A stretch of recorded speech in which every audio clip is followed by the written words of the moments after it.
pero la veo dura puedo jurar que es el Tolima, pues la veo dura contra el Tolima.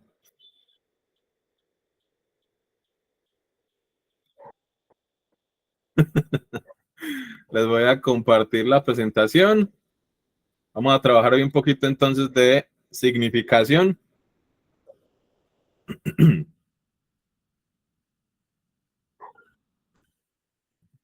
Y dentro de significación, entonces lo que estamos viendo ahí, sinónimos, connotación, campos semánticos, etimologías, varias cosas que ustedes ya conocen. Vamos entonces a trabajar sinónimos, específicamente campos semánticos, connotación, etimologías. Esto es dentro de las temáticas que están dentro de el tema que llamamos significación, ¿cierto? Pero también vamos a ver entonces unos ejemplos de la U, que ustedes saben, repito, que todas estas sesiones las montamos a partir de los temas que aparecieron en el examen pasado. Entonces vamos a ver cuáles preguntas estaban asociadas directamente con este tema de significación o cualquiera de los subtemas. Y también vamos a hacer el taller, ¿sí o no? El tallercito que tenemos para significación. Y bueno, pues nada. Vamos a ver entonces sinónimos. Nos piden entonces reemplazar una palabra por otra, es muy común. Campos semánticos, vamos a ver que más que algo que nos pregunten directamente, nos va a servir como esa es una de las herramientas que tenemos en la Barney Bolsa, que son súper útiles para muchas preguntas. Ahorita vamos a ver entonces como para cuáles. Eh, Connotación, que es, digamos, lo mismo que sinónimo, solamente que nos tenemos que preocupar entonces es por qué significan el texto específicamente. Y etimologías, que por etimologías no nos preguntan, son muy raras las preguntas, una cada 4 o 5 años, pero sí nos pueden servir para generar entonces significado de pues, palabras que no conozcamos. Listo. Despilas pues. Las diapositivas al final, ustedes ven que al final siempre hay una diapositiva de agradecimientos porque son tomadas de un sitio que se llama Slides.go y son gratis, evidentemente.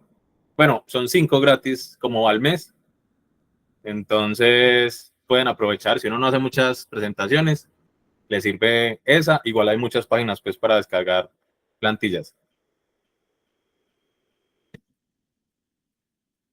Salió una de etimología en el examen pasado.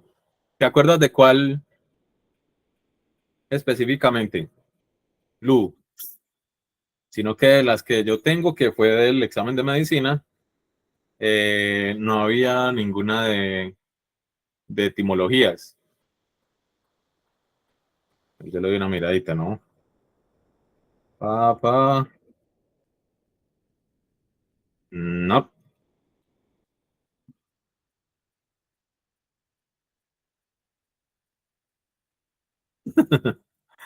Ah, bueno, pero tú hiciste cuál, Luis, el de medicina.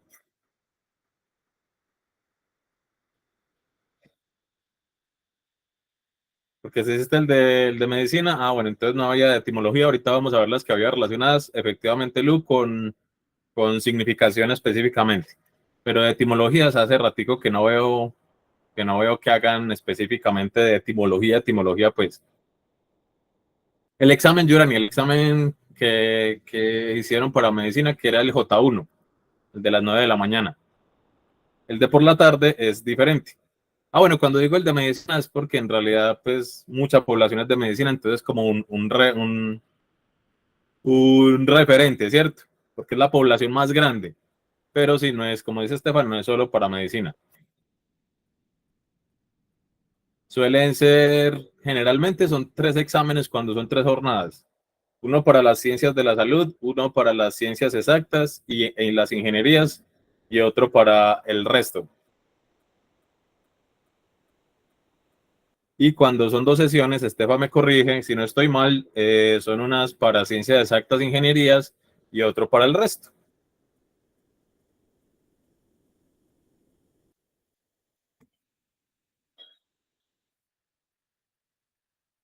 Bien. Entonces vamos a darle. Para que entendamos que estos temas de significación son transversales a todos los exámenes, a cualquier examen, ¿cierto? De manera directa o indirecta. ¿Cómo así? Es fijo que yo no he visto el primer examen en el que no pidan reemplazar una palabra por otra, pues. Jamás he visto un examen así. Entonces, es fijo que nos van a preguntar por reemplazos de palabras, que sabemos que eso es un tema de significación, pero también es un tema de sustitución. Listo, ajá, siempre sale por lo menos una de esas. Pero además, la significación es un tema transversal indirectamente, porque si uno no entiende el significado de palabras, no sos capaz de establecer relaciones, que eso lo vimos en la clase pasada con mecanismos de coherencia y de cohesión, empezás a generar incomprensión del texto. Entonces, por eso decimos que es transversal de manera indirecta también. Si no nos preguntan, igual lo necesitamos. Luisa, transversal significa que atraviesa desde el principio hasta el fin. Y cuando decimos entonces que los temas de significación son transversales a todos los exámenes, quiere decir que desde el primer examen hasta el último examen atraviesa, está presente. Listo. Por aquí nos preguntan. Profe, una pregunta. Cuando nos piden significados y equivalencias, ¿son lo mismo o hay alguna diferencia? La palabra tal equivale en el texto a, es un sinónimo. Ya ahorita vamos a verlo mejor, John, pero puede ser un sinónimo real o un sinónimo contextual. Es decir, un sinónimo que si yo busco en un diccionario de sinónimos, en el diccionario de la Real Academia, voy a encontrar que efectivamente son sinónimos.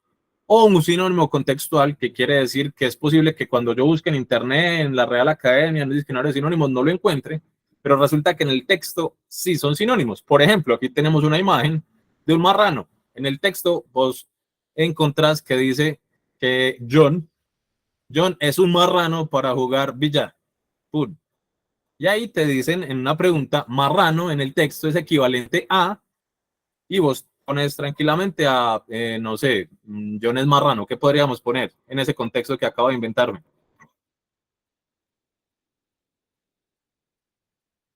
Tramposo, sucio, mañoso, cochino. Bueno, en ese contexto, marrano es como mal jugador. Entonces vamos a ponerlo así por sí. Eso, malo. Entonces, John es malo para jugar billar. Entonces, en ese contexto equivale a malo. ¿Qué pasa? Si vos buscas malo y marrano, no tienen nada que ver. Entonces, ahí es un sinónimo contextual. Hay una equivalencia en ese texto. Pero también puede ser, John es malo para jugar billar. Malo equivale a, y ponemos, no sé, puta, un sinónimo de malo. Un sinónimo de malo. Perverso. Ya exagera, pero sí, digámosle así, pésimo. Entonces, John es pésimo, entonces equivale a pésimo. Si vos buscas pésimo, puedes encontrar como sinónimo malo. Y ahí tenemos un sinónimo real. Entonces, los dos son sinónimos, solo que uno depende del contexto, el otro no depende del contexto. Exacto, Catalina. Uno tiene que tener mucho cuidado cuando le piden ese tipo de equivalencias, porque puede que efectivamente le pidan algo que sea nada más del texto, o puede que sea algo que es más general. Bien, entonces vamos a empezar sinónimos. Esto es algo muy sencillo porque ustedes, eh, esto por un lado se los han enseñado desde chiquitos. Lo difícil de los sinónimos y de reemplazar palabras es que vos necesitas tener mucho lenguaje, ¿cierto? Porque mientras que vos lo tengas, vos de una. Si yo les digo, muchachos, ¿por qué palabra podemos reemplazar gallina? ¿Por cuál la reemplazamos?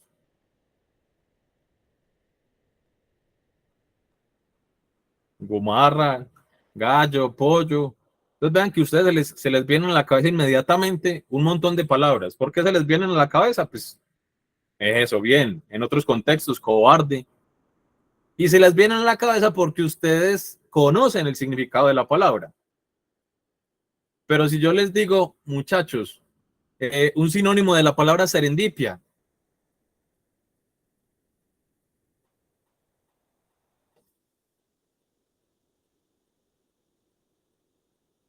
Bien, pero entonces vean que hay algunos que ya preguntan qué es eso. Si les digo que un sinónimo de la palabra, eh, a ver, una palabra así bien rara.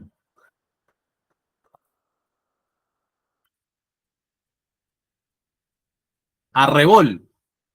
Ah, petricor. Bueno, petricor. Sinónimo de la palabra petricor.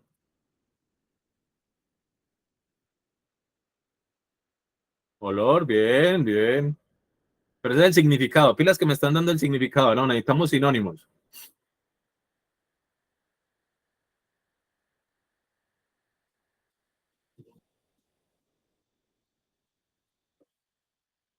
Y de la palabra arrebol. Sinónimo de la palabra arrebol.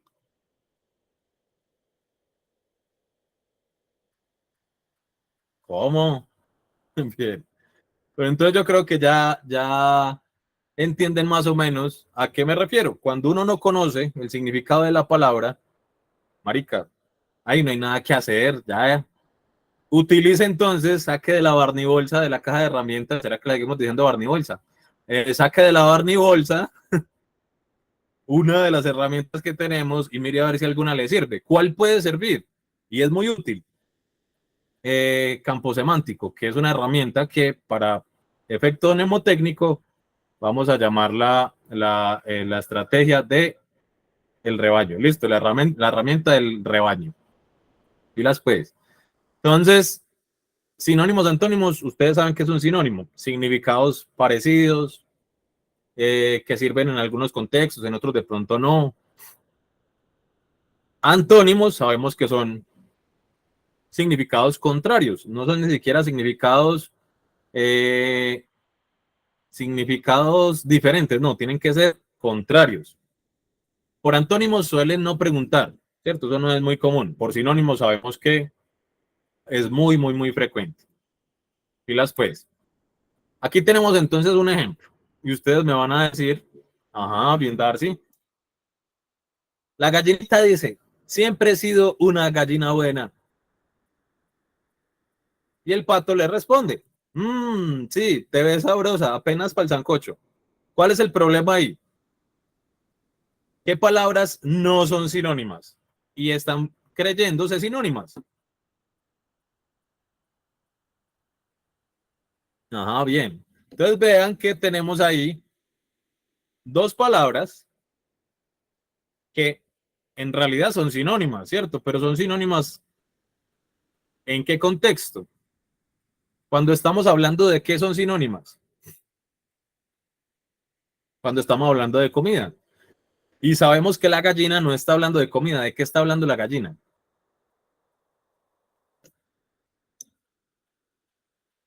Ajá, de su comportamiento, de su personalidad, que se porta bien, pone los huevos siempre a la hora que es, huevos doble A, con doble yema, de los blancos. Ajá, una gallina juiciosa y el pato está entendiendo lo diferente. Pilas pues. Entonces, ese es el problema que nosotros generalmente tenemos en el examen, ¿cierto? Que bueno y sabroso o buena y sabrosa son sinónimos. Pero si nosotros no tenemos en cuenta el texto en el que estamos encontrando esas palabras, nos tiramos en la pregunta. Listo. Ahora, la pregunta es, ese pato, ¿por qué está pensando en un sancocho de gallina? ¿Ah? ¿Qué digo, no, de pato? ¿Es de pato? Pilas. Entonces siempre nos van a pedir que reemplacemos una palabra por otra, que digamos qué significa tal término o que elijamos el significado que mejor se ajuste al empleado en el texto. Para esto es importante que reconozcamos muy bien la situación y que hagamos uso de la caja de herramientas alias Barney Bolsa. Siempre nos preguntan entonces, reemplazo, hay otros tipos de preguntas de significación que son, por ejemplo, de los siguientes significados, el que mejor se ajusta al empleado en el texto es, etcétera, etcétera. Ahorita vamos a ver en el tallercito varias formas de preguntar con respecto al tema de significación.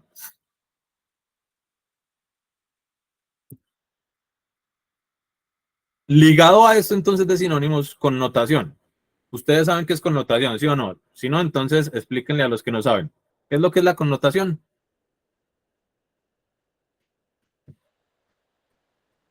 Ah, listo, Sergio. Mientras que van respondiendo, te respondo a vos. Estrategias chéveres para mejorar el léxico. Hay una que la podemos utilizar y lo vamos a utilizar, que es muy, digámoslo, muy académica, y es simplemente ir haciendo un pequeño como glosario. ¿Listo? Vamos a hacer glosarios. Hacer glosarios es muy útil. Bueno, lo vamos a hacer nosotros, pero también es útil para uno. ¿Qué es un glosario? Para que empecemos por eso. Pues, puta, la herramienta del glosario, pero yo no sé qué es un glosario, entonces no la puedo emplear. Entonces, el glosario es, ajá, bien Luisa, es como una listica de palabras desconocidas. Eso, bien Tati, como un mini diccionario. Entonces, uno va leyendo algo, lo que sea. No tiene que ser pues que me senté a leer un libro, estás leyendo una noticia, estás leyendo un meme, estás conversando con alguien, lo que sea, y las palabritas desconocidas, uno las va escribiendo en alguna parte, y si uno no hace algo más, pues es muy difícil que se quede con uno esa palabra. Entonces, la invitación para que la herramienta funcione mejor es que trates de incorporarla a un contexto en el que vos puedas como reconocerla adecuadamente.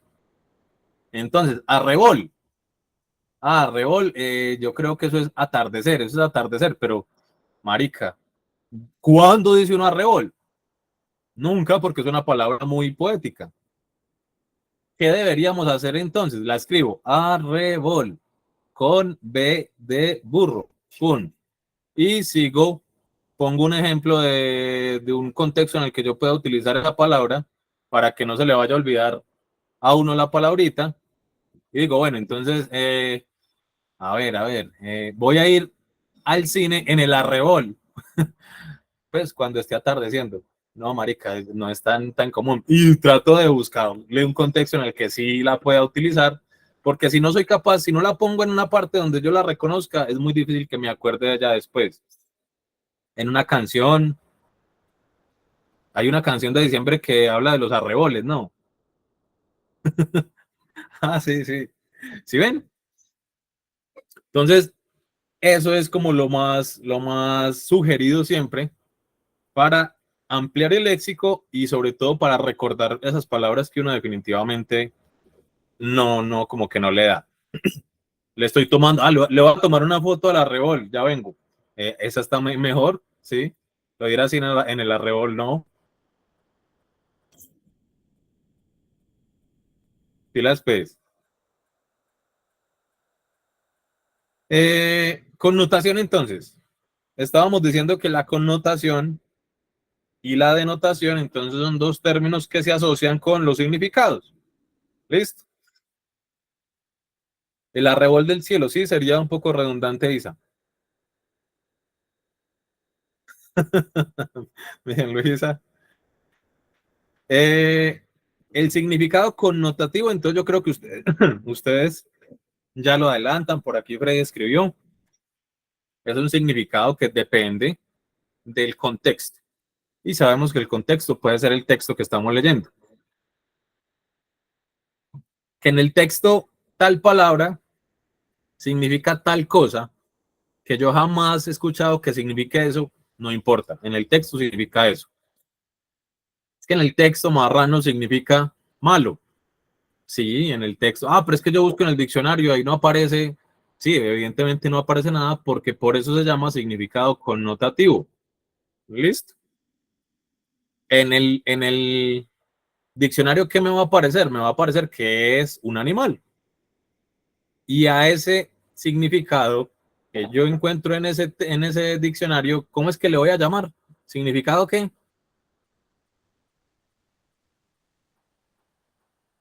Ajá, muy bien. Significado denotativo. Un significado denotativo. Entonces, ahí está la diferencia. Marrano. En el texto significa malo. En el diccionario significa animal, cuadrúpedo, súper sabroso, del cual se sacan los chicharrones en diciembre. Listo, ese significado del diccionario es el denotativo y ese significado del texto que le pusieron entonces una asociación con malo para algo es el significado connotativo. Si a mí me preguntan significado o sinónimos de connotativo y denotativo, recordemos. Sinónimo de connotativo. ¿Un significado qué?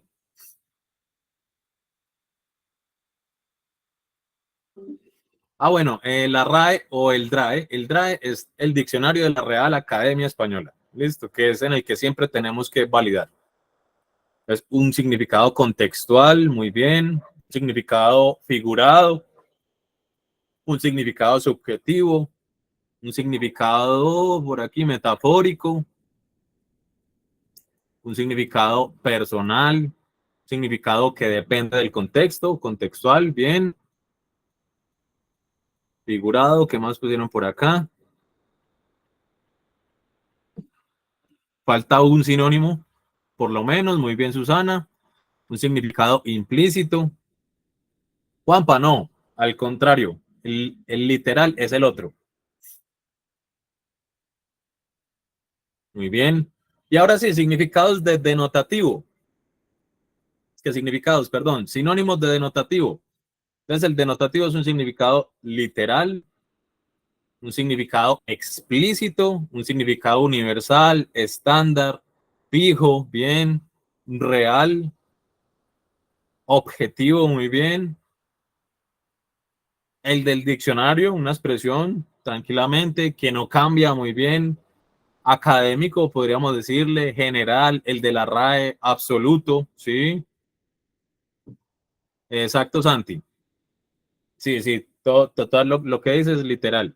El que todos conocemos o deberíamos conocer, único, concreto, muy bien.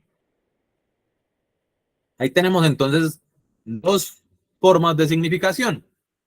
Cuando a nosotros nos piden entonces la palabra marrano se puede reemplazar por, yo tengo que saber si necesito reemplazarlo por un significado, perdón, por un sinónimo denotativo o si lo puedo reemplazar por un sinónimo connotativo. Sí, Dani, en realidad casi todas las palabras son polisémicas. ¿Qué pasa entonces, por ejemplo, con el ejemplo que pusimos de marrano? John es un marrano para jugar billar. La palabra marrano se podría reemplazar sin alterar el sentido por, ahí yo sé que me están pidiendo un sinónimo de qué tipo, connotativo o denotativo.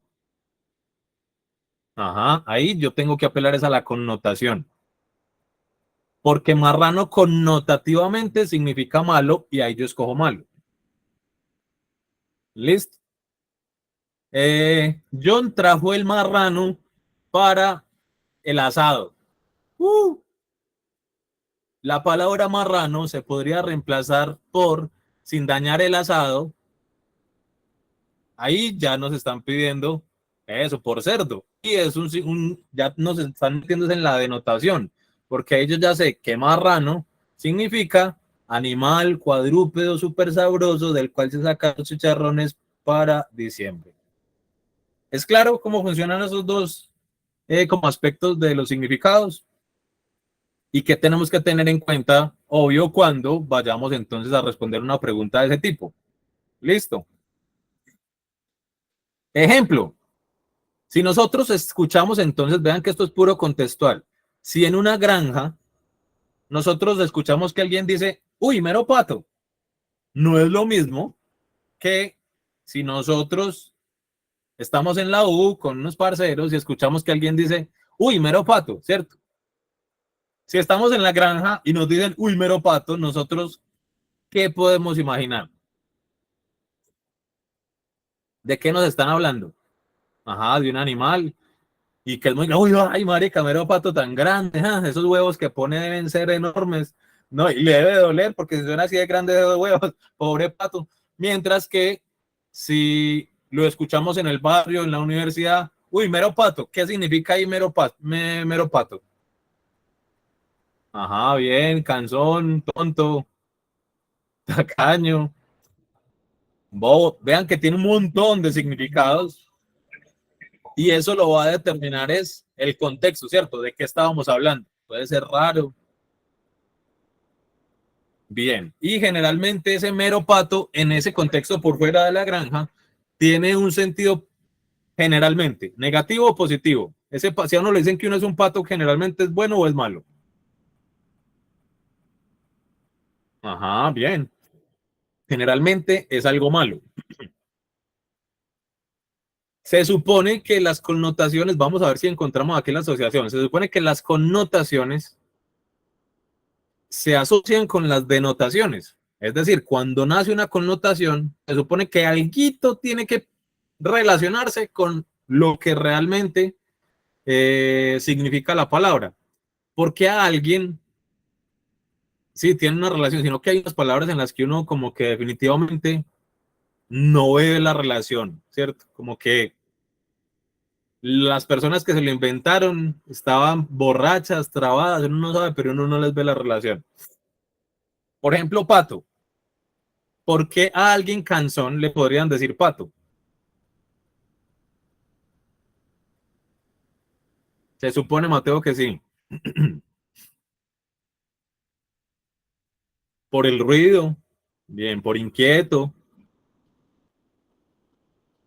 Yo le creo ganso. Los gansos son unas gonorreas, pues esos gansos lo ven a uno, güey, putas gansos tan peligrosos, y empiezan a corretearlo y lo picotean. Una vez de entre dos gansos agarraron a un amigo mío y lo revolcaron.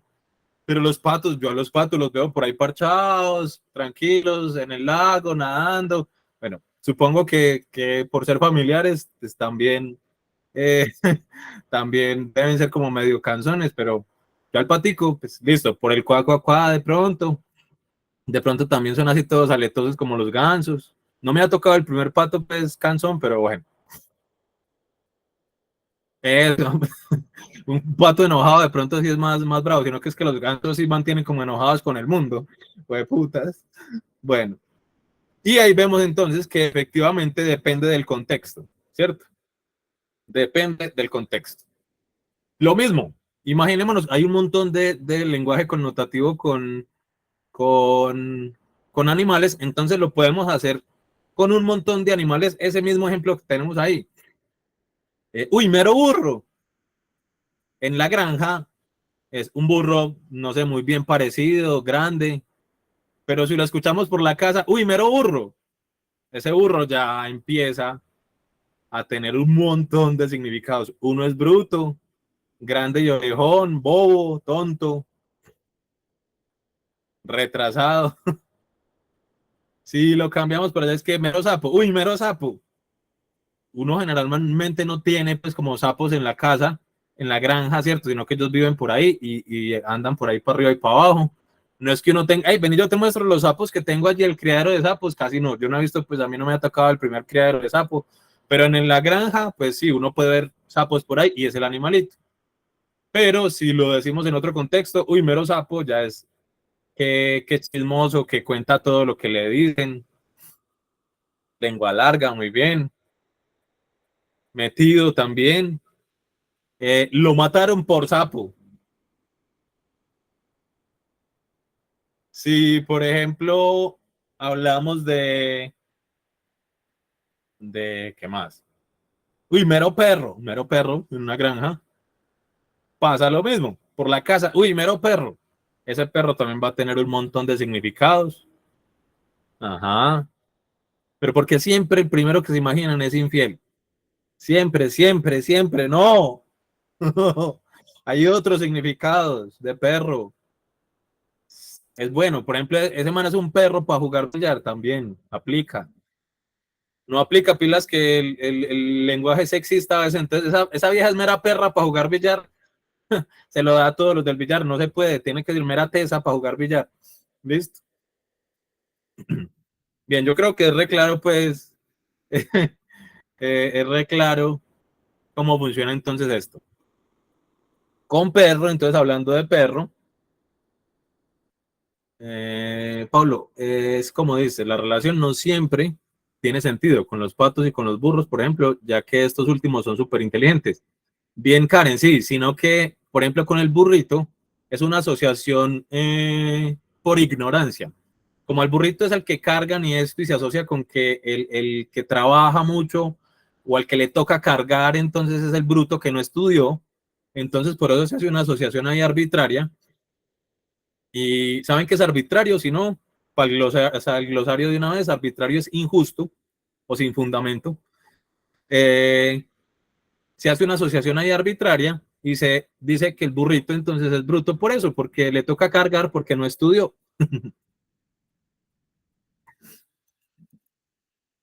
Pobre burro. Bien, entonces estábamos. Denotación del perrito, ya sabemos. Denotación del perrito es el animal cuadrúpedo, de la familia de los canes, el mejor amigo del hombre, no lo desampara ni de noche ni de día, etcétera. Una de las connotaciones, ustedes ya la dijeron, infiel. Otra connotación, yo ya la dije, alguien teso. Aplica para hombres nada más. Una tercera connotación de ese perro, ¿cuál podría ser? Ahí está, el perro caliente. Listo. Y tiene más, tiene un montón más. Yo sé que ustedes conocen más, pero es para que veamos simplemente, bien, amigo, hey, mi perro, ¿qué más pues? Y también he escuchado que las mujeres se dicen así, hey, mi perra. Y no hay problema, no se agarran de las mechas, no, porque saben que hay una intención fraternal. Y ahí también entonces juega lo de la connotación. Yo le digo una mujer, porque no he visto que un hombre le diga a una mujer así. Bueno, sí he visto, solo que el contexto no aplica. Pero una mujer le dice a una mujer, mi perra, hey perra. Y la otra no se enoja porque entiende el contexto, ¿cierto? Diferente de si una mujer le fuera a decir a otra, oh, esta perra, ahí ya cambia el tono, cambia el contexto y evidentemente ahí sí puede que alguien se enoje. Lo mismo que con perro, hey, mi perrito, ¿qué más pues? ¿Cómo vas? Ah, bien, parcero. Pero si no, este perro, ahí ya hay un insulto y es la misma palabra. Entonces sabemos que el contexto, ajá, muy bien, Nati, depende de cómo se diga y dónde se diga y cuándo se diga. Como dicen por ahí, yo no me acuerdo dónde es que decían, pero lo que importa es el tonito. Listo.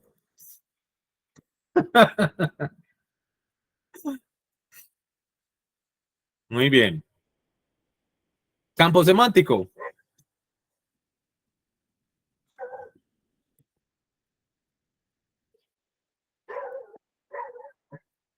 Bien, Diana, sí. Por ejemplo, chimbo y chimbo creo que lo sacaron creo que es una palabra, si no estoy mal, indígena, y puede ser algo de mala calidad. Un billete chimbo, sobre todo creo, lo he escuchado en Bogotá, que hablan de chimbo como falso, por ejemplo, pero también es el pene y creo que ya.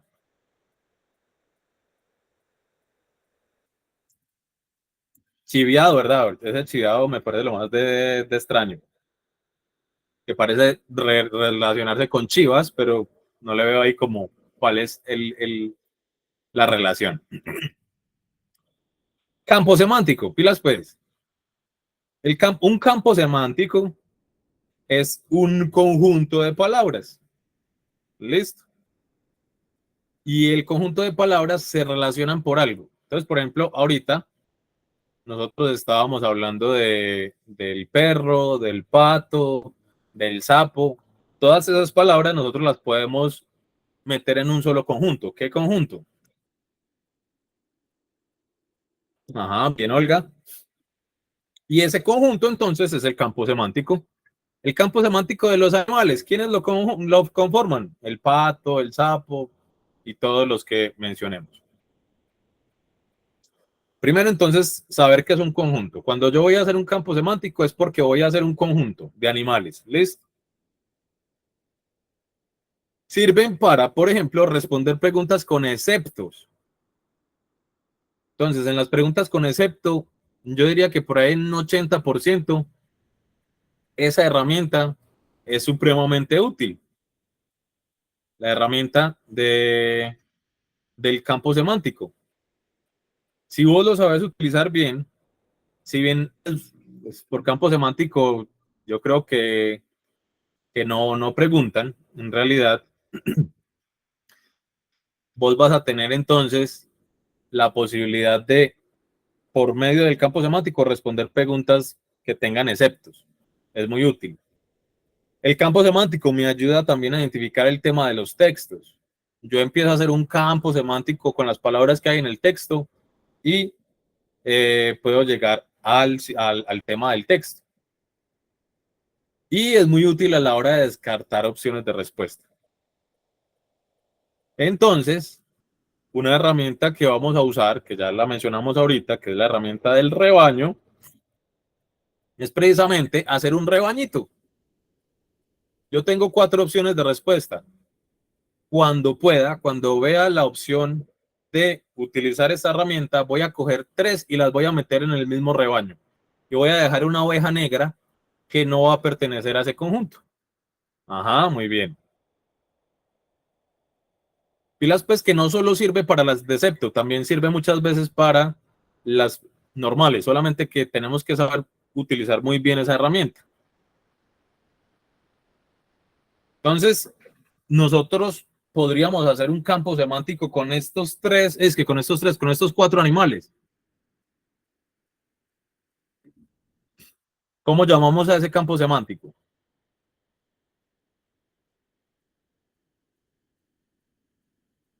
Animales de granja, bien. Y en general les podemos llamar animales. Pregunta, con los 2 animales de la derecha, ¿podemos hacer un campo semántico diferente del que acabamos de formar? Ajá, bien. ¿Cómo le ponemos aves? Muy bien. Bípedos, eso. Entonces vean que hay muchos campos semánticos que yo puedo formar, incluso con los elementos que yo haya metido en mi conjunto inicial. De ellos yo puedo hacer subconjuntos y hacer otros campos semánticos.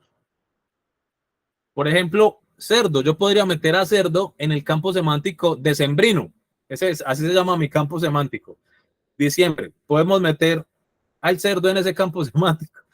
Claro, en nuestro contexto lo podemos meter ahí y lo podemos meter junto con la natilla, el buñuelo, las hojuelas. Yo lo que tengo es hambre, ¿sí o no? La gallina es menos común, ¿cierto? Pero la gallina la podríamos meter también dentro del campo semántico del sancocho de gallina. Sale, pum, tenga. Al ganso, al ganso sí no lo podemos. Sancocho de ganso, jamás he escuchado, pues. El conejo, sancocho de conejo, tampoco he escuchado yo sancocho de conejo. De más que hay, pues, pero tampoco he escuchado sancocho de conejo. Entonces, yo sí no los metemos dentro de ningún, ni de diciembre ni de sancocho.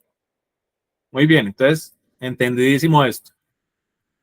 No nos van a preguntar directamente por campo semántico, pilas pues, que desde la clase pasada les he estado diciendo que no nos van a preguntar directamente por, por mecanismos. El mecanismo no, ya vimos cómo nos preguntan.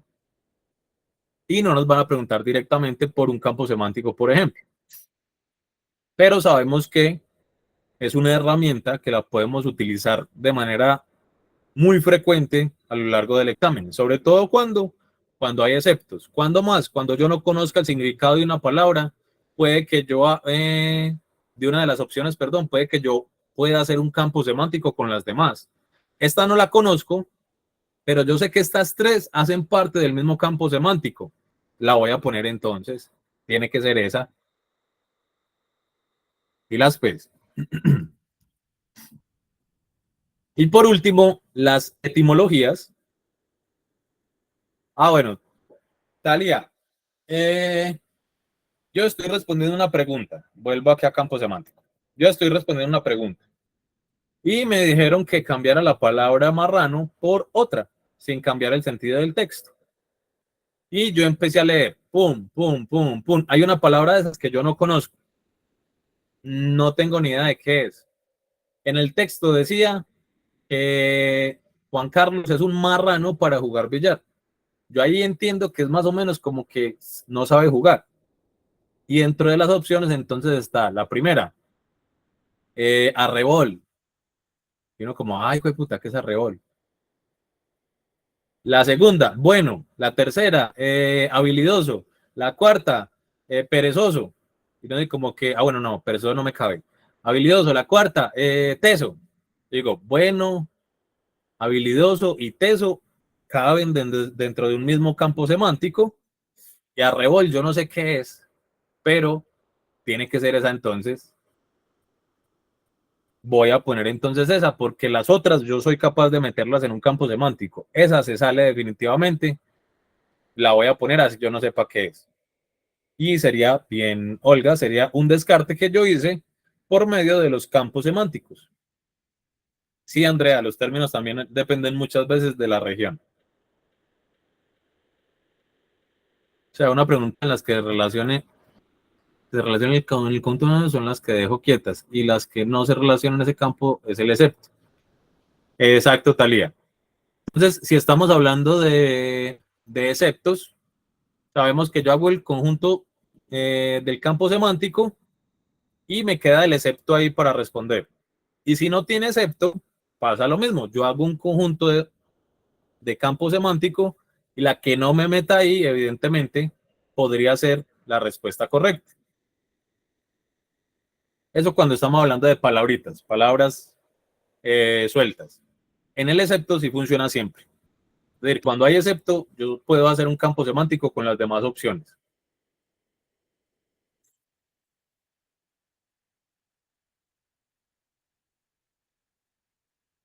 Bien, Estefa, sí, hay un concepto que es bueno que lo conozcamos, que es hiperónimo. Sí, cierto, hiper es como grande por encima y ónimo está relacionado con nombre, como el nombre más grande. Y ese hiperónimo es la palabrita que nosotros, con la que nosotros podemos encerrar todo el conjunto. Entonces, Estefan nos está poniendo un ejemplo ahí, y es animales de granja, sería el hiperónimo, o sea, el campo semántico. En este caso, hiperónimo y campo semántico son lo mismo. ¿El hiperónimo de qué? De todos los animales de granja que hemos venido mencionando. La están haciendo Anonymous, gracias, Estefan. Sí, entonces sí, hiperónimo igual campo semántico.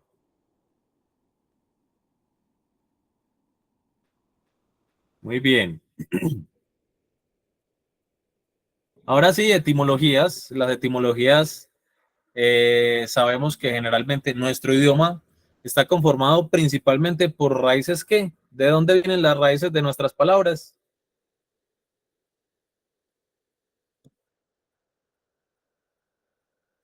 Muy bien, griegas y latinas. Entonces, ahí, por ejemplo, vemos a nuestro queridísimo Pato en Grecia. La mayoría son entonces griegas y latinas. Siema, hay pocas palabras, pero las hay de origen árabe, hay palabras del alemán, hay palabras del francés, hay palabras del italiano, hay palabras del portugués. Y vamos a mencionar algunas nada más para que las reconozcamos del inglés, entonces, del griego y del latín, casi todas. Del árabe, una del árabe, parcero del portugués, muy bien. ¿Cuál más conocen ustedes de otro origen? Muy bien, almohada del árabe, almohábana, siesta, ¿de dónde se va? No sé, yo los estoy dejando que ustedes hablen. Parva, pero díganme de dónde. Eso, bien, Cata. Hay varias lenguas romances que todas vienen del latín y del griego, de las que mencionamos el italiano, el portugués, el francés, vienen del latín y del griego. Ojalá es árabe, muy bien. Sembrar del árabe. Del italiano, pues fácil, sobre todo relacionadas con comida, pero también una palabra que utilizamos acá, que es para las, las cosas estas circulares, por donde pasan los carros, que les decimos glorietas o les decimos rotondas, son dos palabras del italiano. Del francés hay una palabra que yo casi no la escucho, que es chiffonnier, que es como un armario, no sé si lo conocen. El rompoy, que viene del inglés, a round point, ¿cierto? El croissant del francés, evidentemente. Eh, ¿Cuál más? Del alemán, por ejemplo, bigote, viene del alemán. El carriel, muy bien, Estefa, de carriol. Guitarra del árabe. Vagón del inglés. El guachimán, muy bien, de washman. Y tenemos un montón de palabras de todos lados. Pero el tronco más grande, pues, es el griego y el latín. Entonces, las etimologías nos remiten específicamente a que nosotros sepamos de dónde vienen las palabras. Entonces, casi todas las palabras vienen del griego o del latín.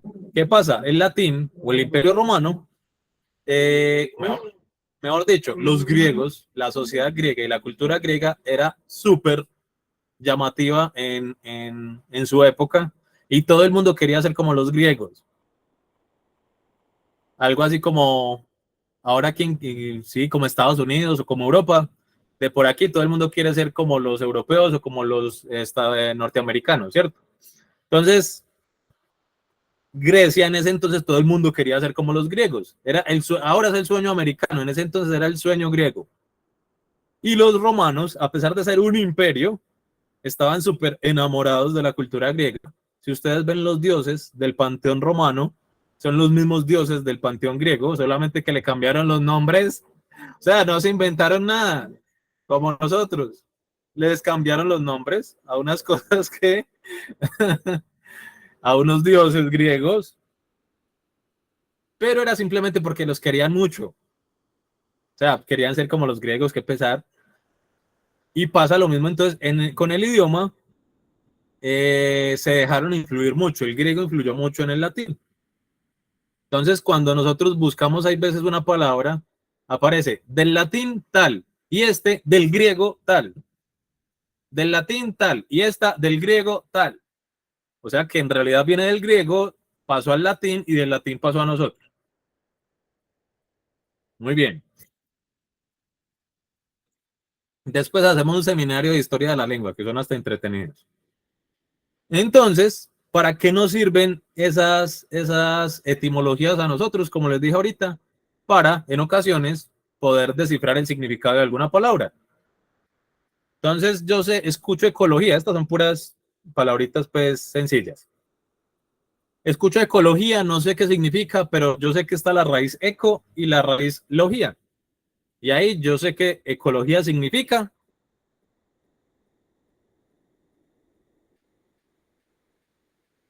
estudio del ambiente, ya. Yo ya me hice una idea de lo que se puede significar.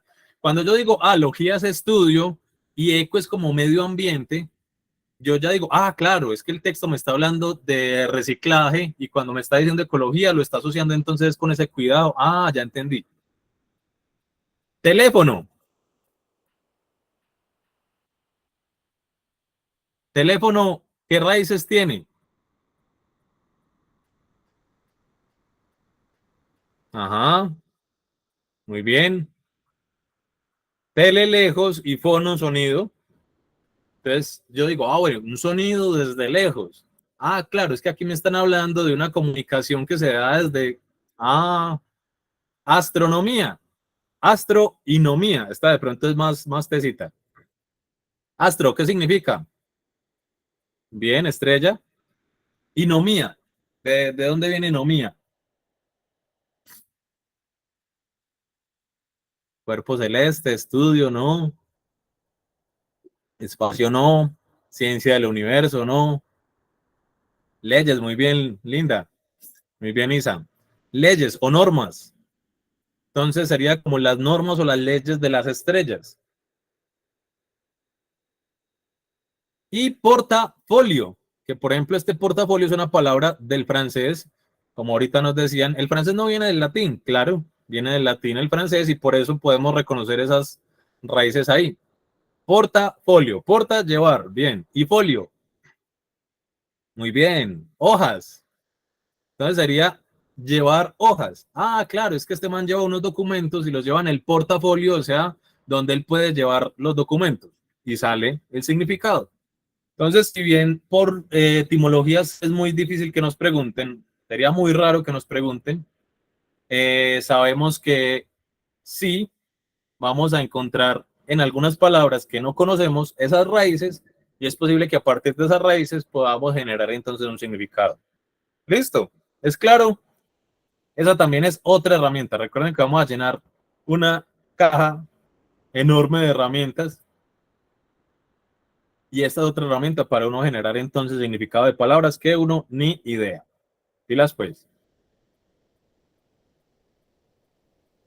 Como ya te puedes imaginar, es casi imposible que nos pregunten por etimologías. Como les dije, yo hace mucho rato que no veo una pregunta por etimologías. Sí las han hecho, pero no es pues común, no, jamás. Pero son de utilidad para comprender entonces hay veces los significados de algunas palabras. Entonces es muy útil si las podemos reconocer, si las sabemos utilizar. Sabemos, estoy embalado, voy a intentar a ver si se puede por etimologías. No se pudo, listo, no se pudo, pero es bueno tenerlo a la mano. Vamos a ver entonces ejemplos de la UDA. ¿Cómo ven ese pato ahí en la quebrada de la Toma? ¿Ah? Han dado por todo el mundo ese pato. Estaba en Grecia, ahora está allí en Santa Elena, al lado de la quebrada de la Toma. Y vamos a ver entonces los ejemplos que aparecieron en la UDA. Nos apareció entonces una gonorrea de pregunta, que era la 14, que nos decía, en el texto, el sentido implícito de acequia es zanja canal a cielo abierto para producir agua, abastecimiento, recipiente para transportar líquidos a lugares distantes, tubería que conduce agua a pequeñas comunidades, hoyo profundo que se excava en la tierra para almacenar agua. Entonces, vean que esto es una pregunta de significación. Yo tengo que saber, o mejor dicho, me es muy útil saber qué es acequia, ¿cierto? Me sería muy útil yo conocer ese significado denotativo, porque cuando yo manejo la denotación, pues es más fácil yo llegar a la connotación. Listo. Aquí nos pidieron el sentido implícito, o sea que nos están pidiendo un significado de qué tipo.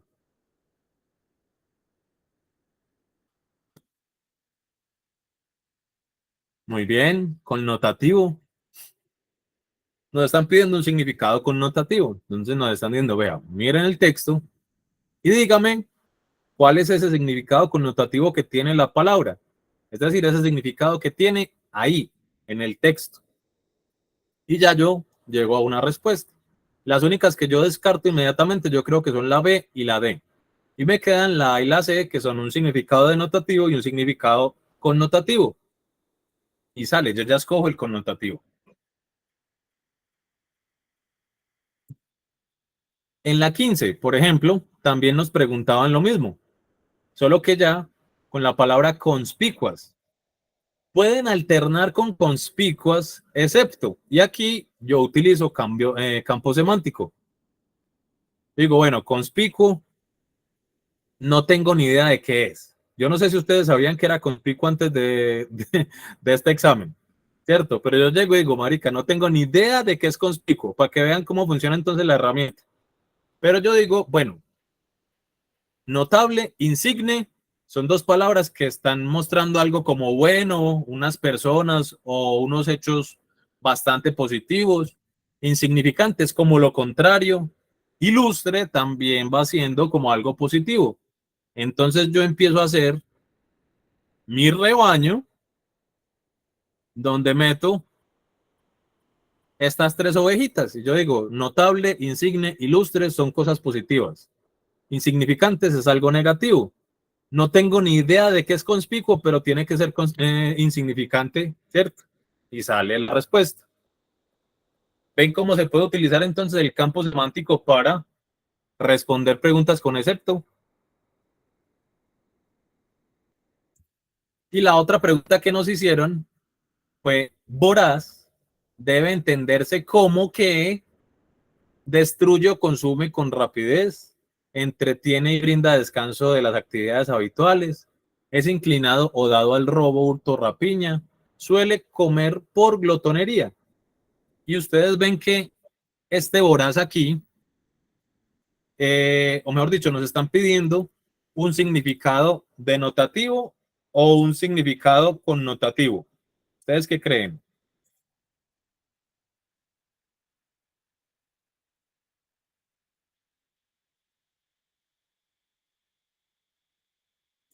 Bien, es denotativo, solamente que es un significado que uno no le suele poner mucho, pero efectivamente ese voraz también es destrucción, ¿cierto? Yo puedo hablar tranquilamente de un incendio voraz, ¿cierto? Y ahí es un incendio que destruye o consume con rapidez. Igual ninguno de los otros, pues como que encajaba mucho con el texto. Nos pidieron también que esta es una de las formas diferentes como de preguntar por significación, y es el significado de revertir que más se ajusta al sentido del texto es. Entonces nos dijeron, vea, revertir, ¿cómo lo utilizaron en el texto? ¿Cuál será ese significado mucho más cercano a lo que el texto habla? Volver a la condición anterior, fijar en algo la atención, conferir a alguien un poder o un cargo importante, hacer que alguien o algo se transforme en algo distinto a lo que era. Y ahí, entonces uno dice, bueno, en el texto estaban hablando de que pasaba esto, entonces voy a escoger tal opción. Dice John, profe, ese debe entenderse como que por lo regular nos remite a un significado denotativo. No necesariamente John, porque se debe entenderse. Yo te puedo decir en el texto, John es un marrano para el billar. Marrano debe entenderse como que y es malo. Entonces es un significado connotativo. Entonces, en realidad se debe entenderse como que no se asocia ni con connotativo ni con denotativo. Es un significado, ya uno mirará cuál es el que más se ajuste al texto. ¿Listo? Bien. Esos son como los ejemplos que tenemos del examen pasado. Vimos entonces que efectivamente había significación de dos formas preguntadas, significación preguntando por connotación, significación preguntando por denotación, campo semántico también en uso, y sabemos que es un tema supremamente recurrente. Antes de que pasemos al taller, ¿alguna pregunta? ¿Todo reclaro?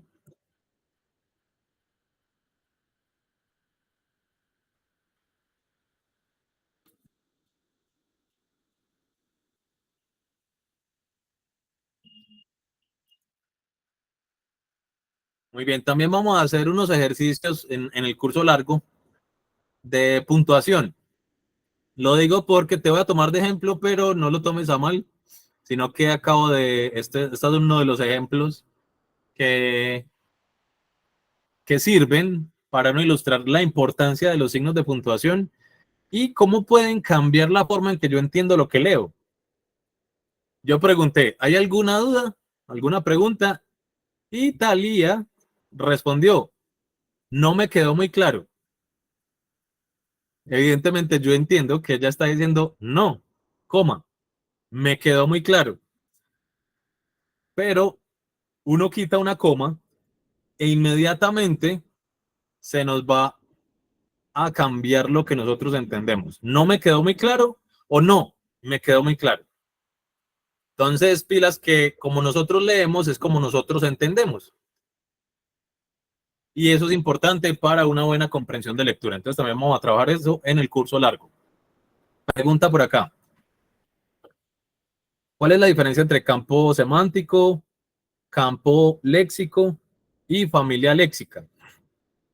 Bien, Tatiana, cuando hablamos de familia léxica o campo léxico, el campo léxico sí lo podríamos asociar con el campo semántico. Pero la familia léxica es un grupo de palabras que están asociadas como etimológicamente. Te voy a poner un ejemplo para que lo entiendas más fácil. La familia léxica de la palabra casa. Entonces, la familia léxica de la palabra casa. Casa es una. Casona es otra. Casita es otra. Y ahí yo ya tengo una familia léxica.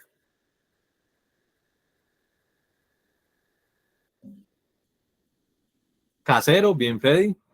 Casero es otra. Y todas esas hacen parte de una familia léxica. ¿Por qué? Porque hacen parte de una misma raíz, por decirlo así. Son palabras que hacen parte de la misma raíz. Muy bien. Vamos entonces al taller. Antes de que empecemos, recuerden que siempre, siempre, yo creo que eso es lo primero que uno hace, es que ni nosotros se lo tenemos que decir, ¿cierto? ¿Qué es lo primero que uno hace cuando va a leer un libro o cuando va a leer un texto? ¿Qué es lo primero que lee?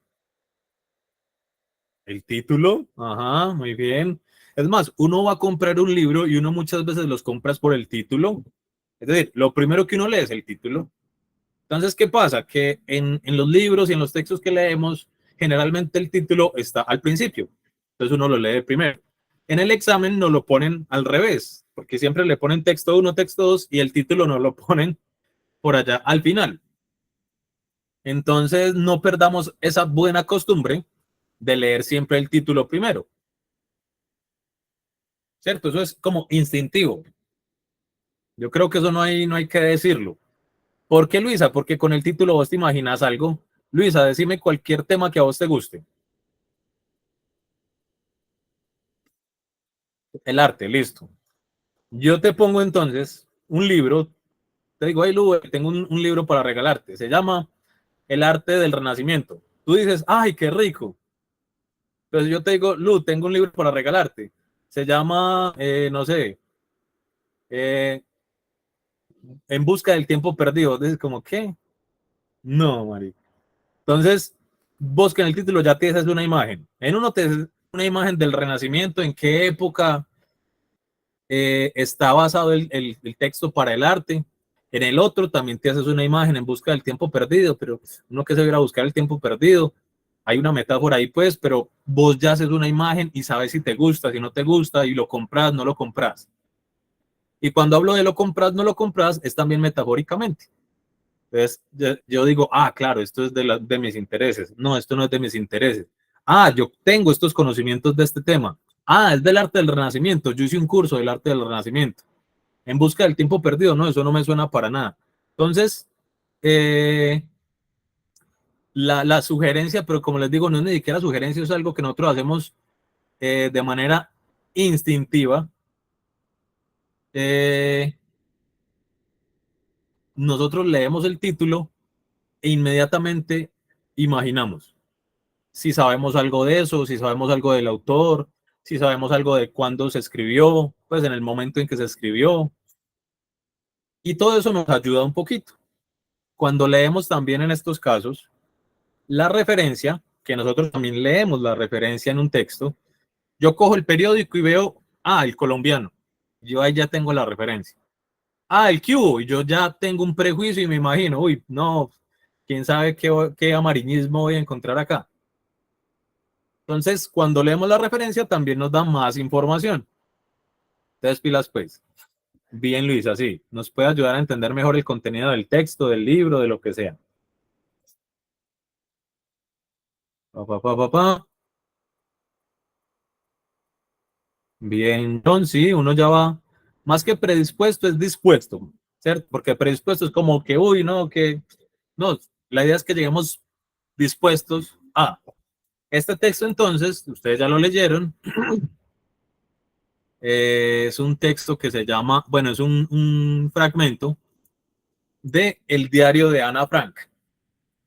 Ahí al menos uno dice, bueno, es el diario, o sea, que nos van a contar algo que pasa regularmente, ¿cierto? Día a día.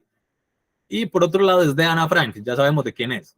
Y después, si uno tiene un poquito más de contexto, que, sabe que es un texto sobre la Segunda Guerra Mundial. Antes de seguir, entonces leo por acá. Uno con el título ya sabe cuál va a ser más o menos bien, Dana. Ajá. Uno con el título muchas veces puede empezar a conformar ese campo semántico que nos lleva al tema del texto. Por ejemplo, por aquí nos dicen, hay una noticia que se llama Los hombres de Jalisco no son tan machos. ¿La ha visto, profe? No, nada, Freddy. Pilas, pues. Dice así, miércoles 8 de julio de 1942.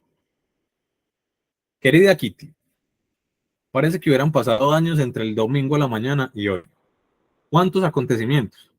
Como si el mundo entero se hubiera transformado, trastornado de repente. Sin embargo, ya ves, Kitty, todavía vivo. Y como dice papá, es lo principal. Sí, en efecto, vivo todavía. Pero no me preguntes dónde ni cómo. Tú no comprendes nada de nada hoy, ¿verdad? Por eso me es necesario primero contarte lo sucedido a partir del domingo a la tarde. A las 3, Harry acababa de irse para volver más tarde. Llamaron a nuestra puerta. Yo no lo oí porque estaba leyendo en la terraza, perezosamente reclinada al sol en una silla de lona. De pronto, Margot apareció por la puerta de la cocina, visiblemente turbada. Papá ha recibido una citación de la SS, cuchicheó. Mamá acaba de salir para ir a buscar al señor Van Damme. Van Damme es un colega de papá y amigo nuestro. Yo estaba aterrada. Todo el mundo sabe qué significa una citación. Imagino inmediatamente los campos de concentración, las celdas solitarias. Íbamos a dejar que se llevaran allá a papá. Naturalmente, no se presentará, dijo Margot, mientras que ambas esperábamos en el salón el regreso de mamá. Mamá ha ido a casa de los Van Damme para saber si podemos habitar desde mañana nuestro escondite. Los Van Damme se ocultarán allí con nosotros. Seremos 7. Cayó el cielo. Ya no podíamos pronunciar una palabra más, pensando en papá, que no sospechaba nada. Había ido a visitar a unos ancianos al hospicio judío. La espera, la tensión, el calor, todo eso nos hizo callar. De repente, llamaron. Es Harry, dije yo. No abras, dijo Margot reteniéndome. Pero no era necesario. Oímos a mamá y el señor Van Damme que hablaban con Harry antes de entrar y que luego cerraban la puerta detrás de ellos. Cada vez que sonaba el timbre, Margot o yo bajábamos muy sigilosamente para ver si era papá. Nadie más debía ser recibido. Van Damme quería hablar a solas con mamá, de modo que Margot y yo dejamos la habitación. En nuestro dormitorio, Margot me confesó que la citación no era para papá, sino para ella misma. Asustada de nuevo, empecé a llorar. Margot tiene 16 años. Quieren pues separar de sus familias y llevarse a muchachas de su edad. Afortunadamente, como mamá ha dicho, no irá. Papá, al hablarme de la clandestinidad, sin duda hacía alusión a esta eventualidad. Ocultarse. ¿A dónde iríamos a ocultarnos? ¿En la ciudad, en el campo, en una casa, en una choza? ¿Cuándo? ¿Cómo? ¿Dónde? Yo no podía formular estas preguntas que se me iban acudiendo una tras otra. Margot y yo nos pusimos a guardar lo estrictamente necesario en los bolsones del colegio.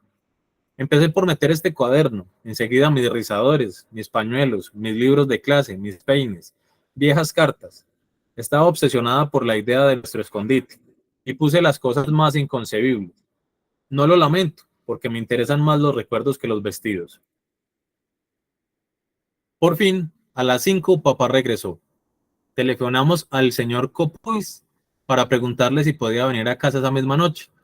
Van Damme partió en busca de Miep. Miep está empleada en las oficinas de papá desde 1933 y es nuestra gran amiga, lo mismo que Henk, su flamante esposo. Miep vino para llevarse su cartera llena de zapatos, de vestidos, de abrigos, de medias, de ropa interior, prometiendo volver a la noche. Luego se hizo la calma en nuestra vivienda. Ninguno de los 4 tenía ganas de comer. Hacía calor y todo parecía extraño.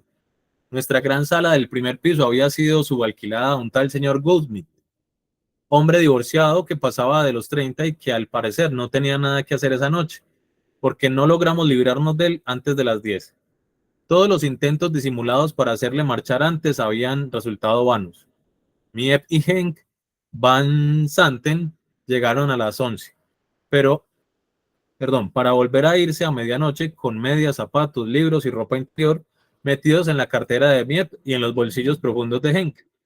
Yo estaba extenuada y aún dándome cuenta de que era la última noche que iba a pasar en mi cama, me dormí de inmediato. A la mañana siguiente, a las 5:30, mamá me despertó.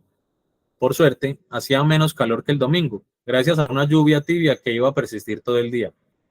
Cada uno de nosotros se había vestido como para vivir en el refrigerador, con el fin de llevarse todas las ropas posibles. Ningún judío, en estas circunstancias, hubiera podido salir de su casa con una valija llena. Yo llevaba puestos 2 camisas, 3 calzones, un vestido, encima una falda, una chaqueta, un abrigo de verano, 2 pares de medias, zapatos acordonados, una boina, una bufanda y otras cosas más. Me ahogaba antes de partir, pero nadie se preocupaba por eso. Margot, con su cartera llena de libros de clase, había sacado su bicicleta para seguir a Miep hacia un destino desconocido, al menos en lo que a mí se refiere. Como ves, yo seguía sin saber dónde quedaba el lugar misterioso en que nos refugiaríamos. A las 7:30 cerramos la puerta de nuestra casa. El único ser viviente al que pude decir adiós fue a mi gato, que iba a encontrar un buen hogar en casa de vecinos, según nuestras últimas instrucciones en una breve carta al señor Goldsmith. Dejamos en la cocina algo de carne para el gato y la vajilla del desayuno. Las camas quedaron deshechas. Todo daba la impresión de una partida precipitada. Pero, ¿qué nos importaban las impresiones? Teníamos que irnos a todo trance, salir de allí, partir hacia un lugar seguro. Lo demás no contaba ya para nosotros. La continuación mañana. Tuya, Ana. Fragmento del diario de Ana Frank.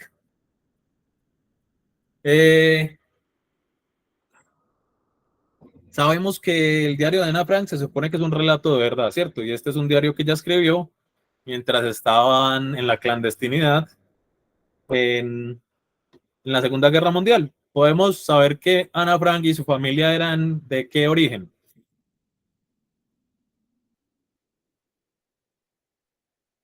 De origen judío, ajá. Y ya nosotros nos podemos imaginar entonces qué fue lo que pasó, ¿cierto? ¿Por qué se estaban escondiendo? Por aquí Freddy dice, profe, esas aclaraciones entre paréntesis fueron escritas por Ana o un tercero al publicar el libro. Por Ana, Freddy. Ya sabemos qué fue lo que pasó, por qué los estaban persiguiendo, etcétera.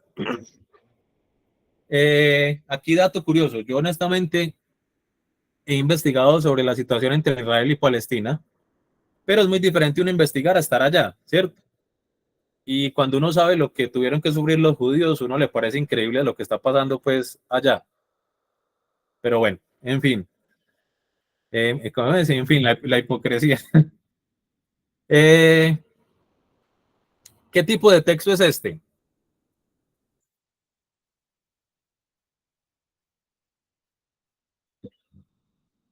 Un texto narrativo. Es un texto narrativo rarito, ¿cierto? Rarito porque es muy raro uno encontrar un texto narrativo en diario. No son pues demasiado, ¿cómo se dice? Demasiado como populares. Y es evidentemente un diario que parece, claro, una carta. Parece que en su diario ella hubiera escrito la carta que le iba a enviar a Ana, porque vean que toda la estructura es de carta, pero sabemos que hacía parte de su escritura diaria. Es exacto, Estefanía. Es una epístola, una carta. Crónica no, Sara, porque la crónica es un relato en el que, bueno, mentiras que hasta tiene un pedacito de crónica, sino que la crónica se preocupa por el suceso, la sucesión de hechos en su orden temporal. Y me pones a dudar, Sara, porque estructuralmente es una carta, pues, ¿cierto?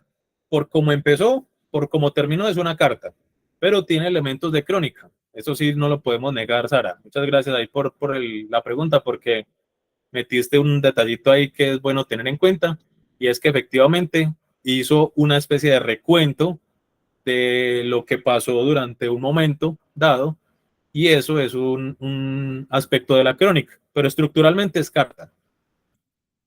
Y la crónica ya sería una estrategia de la autora para relatar entonces obviamente los eventos que quería darle a conocer a Anita, que es pues a la que, es que Anita, a Kitty, que era la que le estaba escribiendo. Muy bien, ahora sí vamos a las preguntas entonces.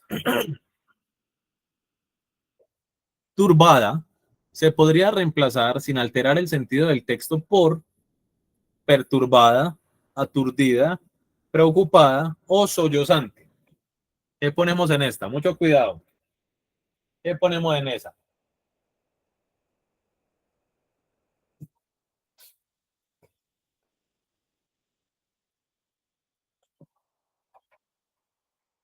Estamos entre la A, la C, la D.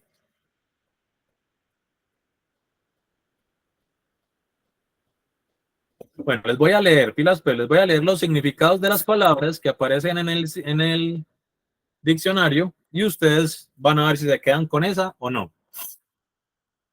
Voy a ponerles primero las de las opciones y por último leo la de, bueno, no, voy a leer primero la del primero, la del turbado. Turbado dice,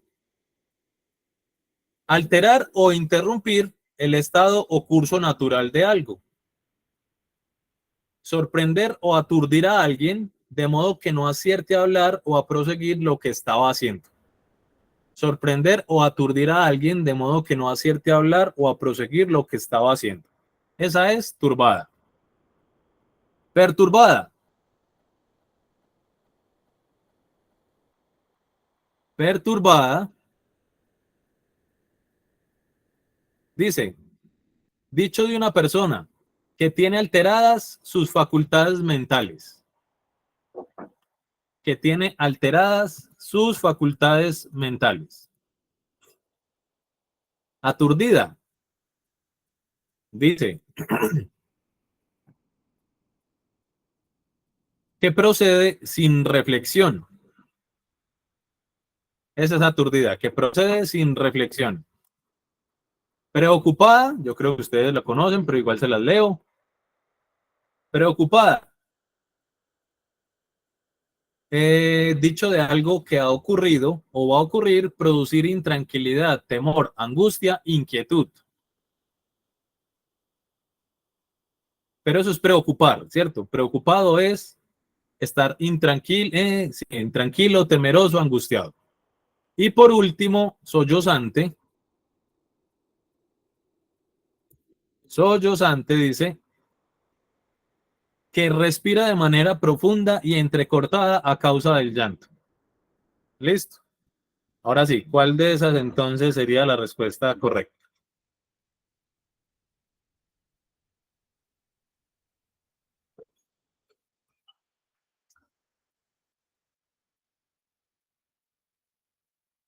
Estamos entre B y C ya. Voy a leer nuevamente. Turbada, B y C, para que despejemos dudas. Turbada dice, alterar o interrumpir, no, perdón, esa no era. Sorprender o aturdir a alguien de modo que no acierte a hablar o proseguir lo que estaba haciendo. Esa es turbada. Aturdida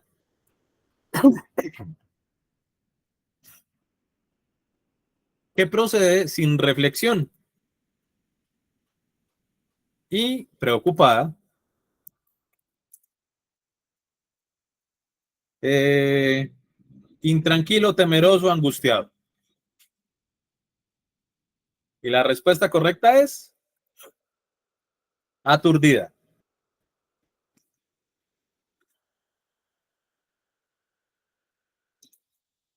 Listo, pilas que turbada nos dice que la persona queda,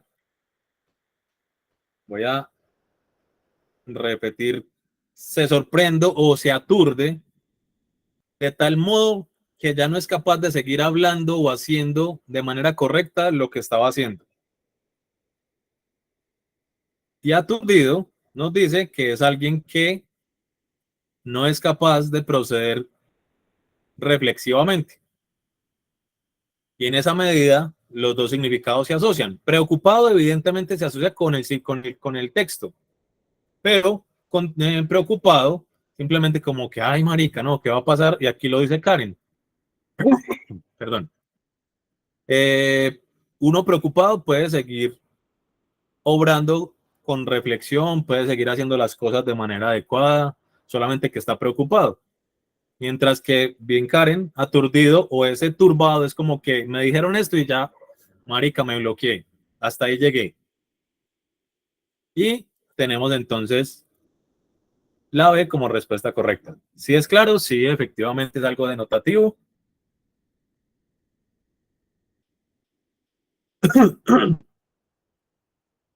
¿Puedes poner el texto, por favor, otra vez? Claro que sí. ¿Dónde es que está esa palabra? Me ayudan a encontrarla, que aquí cuando lo pasé no la subrayé.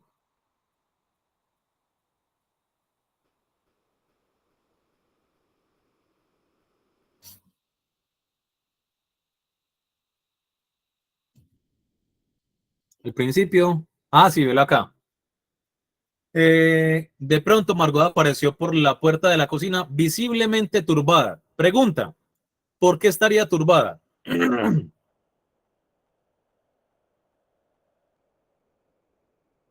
Eso, bien, Dana. Exacto. Entonces, cuando uno ya sabe el significado de la palabra, uno sabe que ese turbado es que lo sorprenden a uno y uno queda como que marica, tieso. Y claro, le acababan de decir que ella tenía que ir. Recuerden que la citación era para ella. Le acaban de decir que ella tenía que ir a una citación y ella ya sabía qué significaba una citación. Entonces, claro, quedó en shock, quedó bloqueada, no solo preocupada, sino como que, ay, gonorrea, no, no soy capaz de hilar, ¿cierto? Como lo que estaba diciendo, lo que estaba haciendo de manera coherente. Muy bien. Se puede pensar que Kitty es una hermana, una amiga, la pareja, la gata de Ana. ¿Qué pusieron?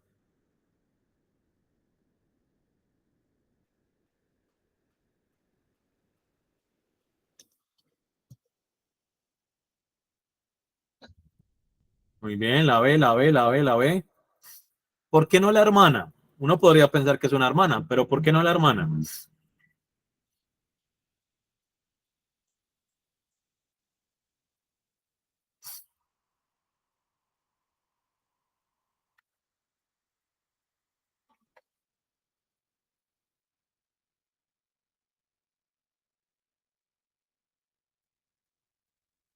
La hermana es Margot.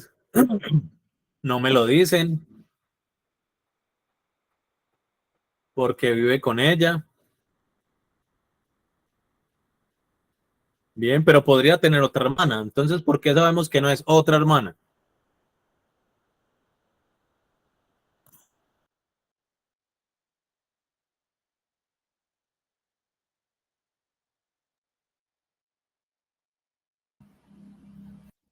Si fuera la hermana sería judía, porque se fue toda la familia junta. Además de la forma en que se expresa, ¿cierto? Podría ser un poquito más familiar. No le hablaría de nuestra mamá, así no, de nuestra, no le hablaría de mi madre, mi padre, sino de nuestra madre, nuestro padre. Entonces la expresión sería diferente. Por allá arriba preguntaron que cómo sabemos que son judíos. ¿Ustedes cómo infirieron que son judíos?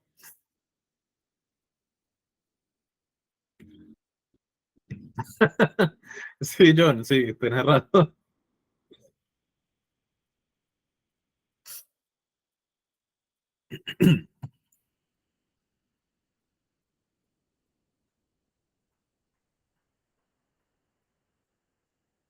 Por la época escrita, pero muy bien, la época escrita. Están siendo perseguidos, entonces uno empieza a juntar, los están persiguiendo, la época, conocimientos previos, los nazis citaban a los judíos, dicen que el papá estaba en un hospicio judío, y todas esas cositas lo van llevando a uno a pensar entonces que efectivamente eran judíos. Muy bien. Aquí entonces tenemos que es una amiga. Ahorita preguntaron que al final decía ella, tuya, Ana. ¿Qué entonces podría ser la pareja? ¿Cómo descartan ustedes que sea la pareja? ¿O cómo entienden ustedes ese tuya, Ana?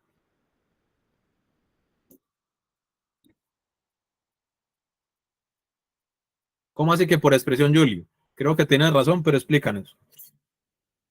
Que ella tan, tan bonita y tan solita, Ana.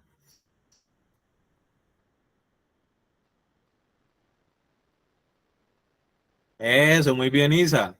Son formalismos. Las cartas tienen las cartas formales, sino que eso ya casi no se ve, ¿cierto? Es muy escasa la gente que manda cartas todavía y cartas con una estructura formal. Entonces, las cartas tienen una estructura. Y esa expresión, por ejemplo, el tuya, es parte de esa estructura. Listo, dependiendo de la carta a quién se la enviaras, tenía una estructura. Evidentemente, si vos le estabas escribiendo una carta a la alcaldía, no le vas a poder a poner al alcalde tuyo, Paulo. No, no, porque era una carta formal, ¿cierto? Pero en un contexto ya fraternal como este, sí es normal que se le escriba tuya como muestra de cariño. Bien, entonces así sabemos que no necesariamente es la pareja. Y lo mismo, entonces ustedes ya pueden empezar a hacer otras inferencias que de pronto no son tan válidas, pero uno dice, en 1942, ¿será que van a publicar entonces un relato donde hay una expresión de lesbianismo? No creo que vayan a hacer eso, pero son inferencias ya menos válidas que las que acabamos de decir.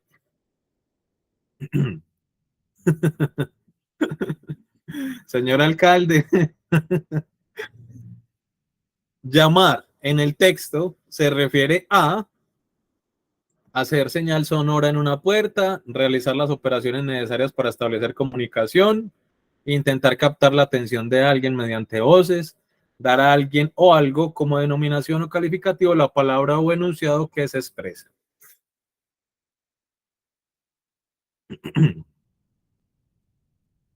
La A, la A, la A, la A. Y aquí, por ejemplo, ahorita que preguntaban por palabras polisémicas, ¿cuál es el significado que nosotros solemos asociar más fácilmente a llamar? ¿Con qué significado asociamos nosotros? Ajá, muy bien. Llamar por teléfono, ¿cierto? Ese es el significado que nosotros, a mí me dicen llamar y yo me imagino un teléfono y haciendo una llamada. Pero aquí nos están mostrando otro significado de la palabra llamar. Y llamar, por ejemplo, es una palabra polisémica. Y como les decía ahorita, casi todas las palabras son polisémicas. Entonces, aquí nos muestran que hay un uso de la palabra llamar para la puerta. En ese caso, llamar significa hacer una señal sonora en una puerta, golpeándola o accionando un instrumento sonoro para que alguien la abra. Y eso es otro significado de llamar. ¿Qué es polisémico? Nos pregunta Diana María.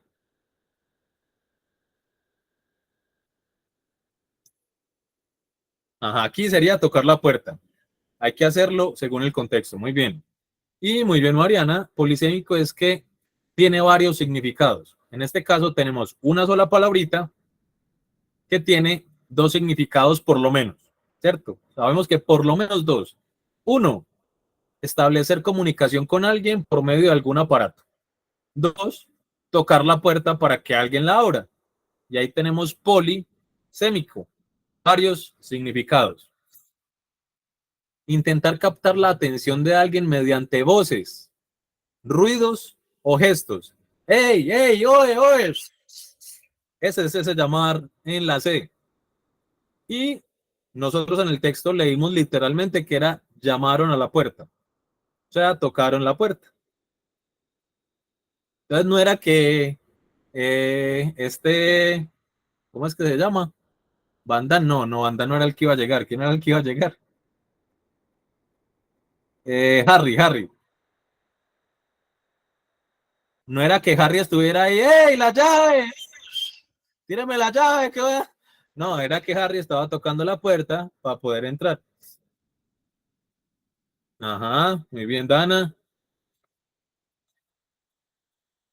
Bien, si tienen alguna duda, saben que escriben por ahí o por el Anonymous. De acuerdo, bueno, también han estado viendo las diferentes formas en que nos pueden preguntar significación, ¿cierto?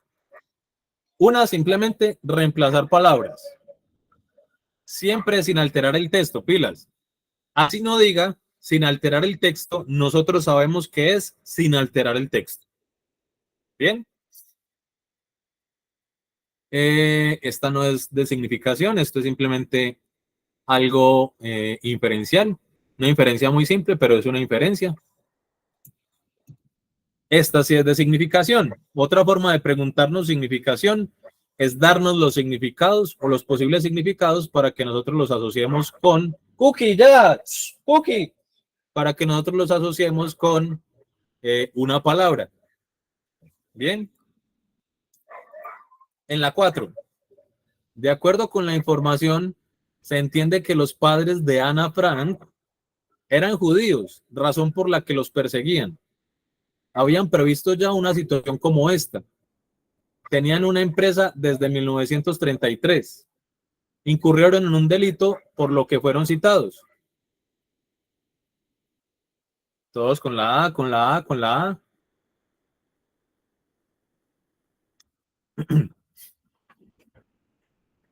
Aquí alguien por la D.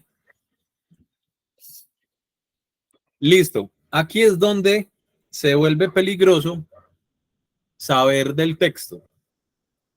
Porque ahorita nos preguntaron, ¿cierto? Y la pregunta tenía mucho sentido, que cómo llegamos nosotros a que eran judíos. Y bien, bien, ¿quién dijo por aquí que nunca había captado que eran judíos? Karen, muy bien, Karen. Y tienes toda la razón. Si yo no tengo ni idea de la Segunda Guerra Mundial, de la fecha de la Segunda Guerra Mundial, de que los alemanes perseguían judíos, etcétera, etcétera, en el texto yo no tengo ningún elemento para decir con total certeza que son judíos. No hay ningún texto, ningún elemento en el texto para yo decir que son judíos.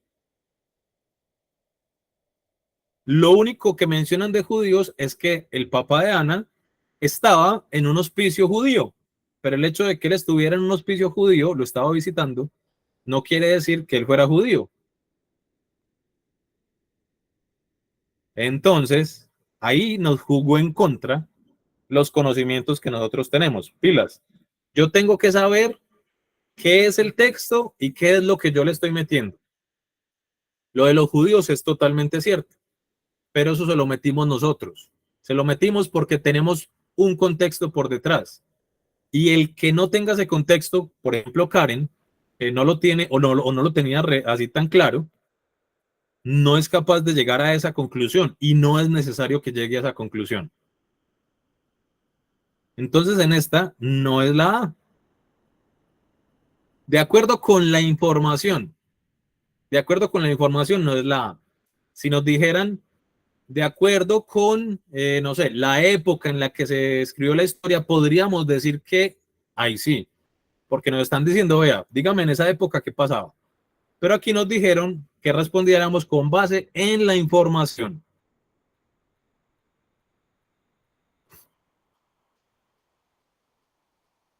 La respuesta es la B.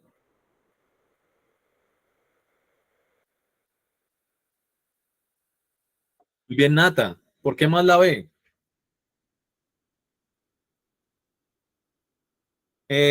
Sí, Karen. En realidad es una inferencia muy sencilla. La inferencia la saca uno de que dicen, sobre todo dice que ya tenían un escondite. Ya sabían para dónde se iban a esconder. Ya tenían al señor donde, pues el señor este que les iba a ayudar. Muy bien, Majo. Tenían todo fríamente calculado. Eso quiere decir que ellos ya sabían que en algún momento iban a tener que esconderse, por lo que la respuesta sería, habían previsto ya una situación como esta. Si uno no hubiera tenido como la noción de que se iba a tener que esconder, pues para qué iba a construir un escondite, o para qué iba a negociar, o yo qué sé cómo era la vuelta con el vecino que los iba a esconder, que se iba a esconder con ellos. Profe, entonces, por ejemplo, cuando una pregunta nos remita a un párrafo en específico, nos tenemos que guiar en ese párrafo en específico sin importar la coherencia global del texto. Muy bien, John. Eso es lo primero. Recordemos que el examen no es infalible, es decir, el examen no es perfecto. Entonces, lo primero, si me remiten al párrafo tal, lo primero que tengo que hacer es buscar la respuesta en el párrafo tal. Si no encuentro la respuesta en el párrafo tal, ahí sí me voy a lo global. Pero lo primero que tengo que hacer es ir al párrafo tal. En este caso, me remiten al texto, busco la respuesta en el texto. No encuentro la respuesta en el texto, la voy a buscar entonces por fuera del texto. Pero tengo que estar completamente seguro de que no está en el texto. Imaginémonos que aquí decía la B no está. Digamos que la B dice, habían previsto fugarse de la cárcel desde hace mucho tiempo. Uno dice, bueno, no se fugaron de ninguna cárcel, no tenían ninguna empresa, no cometieron ningún delito. Marica, no, entonces tiene que ser que son judíos, porque eso no lo dice el texto, pero yo tengo un conocimiento previo que me da a entender que son judíos. Y ahí yo tendría que responder esa. Pero sí y solo sí no encuentro la respuesta donde ellos me pidieron que la buscara. Dice Andrea, Pablo, hay una parte que dice cada uno de nosotros se había vestido para vivir en el refrigerador, con el fin de llevarse toda la ropa posible. Ningún judío en estas circunstancias hubiera podido salir con la valija llena. Se puede inferir que eran judíos. Sí, pero no sabemos quién es Andrea. Es decir, yo no sé si los dos papás eran judíos, si solamente el papá, si solamente la mamá. Evidentemente, si ellos eran judíos, entonces las hijas tenían que tener ascendencia judía, eso sí. Pero yo de ellos dos, de los dos, no podría decir absolutamente nada a ciencia cierta sobre si eran judíos o no. ¿Que cuándo es la recuperación? Exacto, Karen, es lo que acaba de decir. Pa, pa, pa, pa, pa. Porque en el texto dice que la mamá había dicho que nadie aceptaría esa situación. Además, el papá le hablaba. Es más, por ejemplo, si vamos más allá, todos son judíos, pues, ¿cierto? Eso nos queda claro, todos son judíos, pero porque nosotros lo sabemos. Pero uno diría, bueno, ¿por qué le llegó la citación nada más a una persona si todos eran judíos? ¿No le debería haber llegado entonces a todos, a los papás principalmente, porque a una niña de 16 años? Igual todos eran judíos, pero si uno va a buscar elementos, como que no le casa, porque Ana no dio pues toda esa información. Sería una inferencia ambigua darse. Ajá. La espera, la atención, el calor, este tipo de preguntas de campo semántico, este tipo, sí suelen ser un poquitico más recurrentes. No son muy recurrentes en la U, pero sí son más recurrentes porque no están indagando específicamente por campo semántico, sino simplemente por temáticas. Esto es temáticas. La espera, la atención, el calor dan cuenta de una atmósfera de paciencia, de desolación, de comodidad o de ansiedad. ¿Cuál podemos eliminar inmediatamente? ¿Cuál es la primera que eliminamos? Bueno, hay dos que podemos eliminar inmediatamente. Ajá, muy bien. Y pilas, cuando nosotros eliminamos la A y la C, la eliminamos utilizando precisamente esa herramienta del rebaño. Yo digo, espera, tensión, calor. Y voy a seguir metiendo ovejitas ahí. Yo digo, paciencia, marica, no, paciencia no me cabe ahí. En ese rebaño no me cabe. Comodidad, no, marica, calor y tensión, no, no, no. Y ahí vean que yo utilizo de manera consciente o inconsciente, perdón, de manera consciente o inconsciente utilizo campo semántico. Y ya me quedo entre B y D. Y entre B y D, la respuesta correcta sería la A. Espera, tensión, calor, marica, ¿qué va a pasar? Y desolación ya es algo muy exagerado, tendrían que estar llorando y ahí no hay llanto, no hay pues como drama, ¿no? Están todos aparentemente muy tranquilos esperando para irse. Muy bien. Para la autora, el último día en que se va a dormir en la cama propia, se debería dormir temprano, disfrutar un poco más de esta en vela, tratar de pasar la noche sin dormir o dormir tarde. Voy a ponerles el pedacito donde habla de esto. Dice por aquí, ya se lo resalto. Apenas lo encuentre, aquí. Desde ahí hasta acá. Dice, yo estaba extenuada y aún dándome cuenta de que era la última noche que iba a pasar en mi cama, me dormí de inmediato.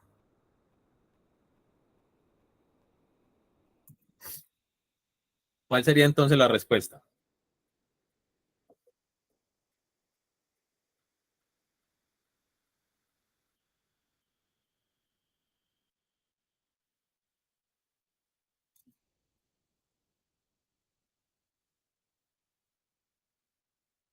Todos con la A. Pilas. Dice, y aún dándome cuenta de que era la última noche que iba a pasar en mi cama, me dormí de inmediato. ¿Qué significa ese? Y aún dándome cuenta.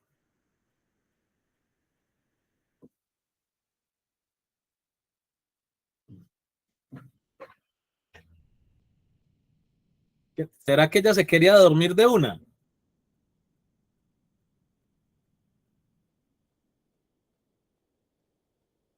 Ajá, ya no se quería dormir de una.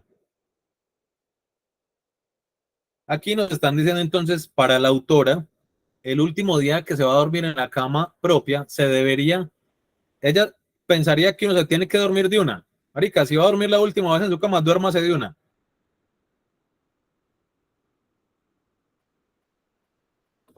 Ajá, muy bien, no. Ella dijo, aun cuando sabía que era la última vez, me dormí de una, como que marica. Era la última vez y me dormí de una. No, yo sí soy una cueva. Ese aun cuando es como a pesar de que sabía que era la última vez, me quedé dormida. ¿Por qué se quedó dormida? Ella lo dice, estaba extenuada. Extenuado es cansado, estaba recansada, ¿cierto?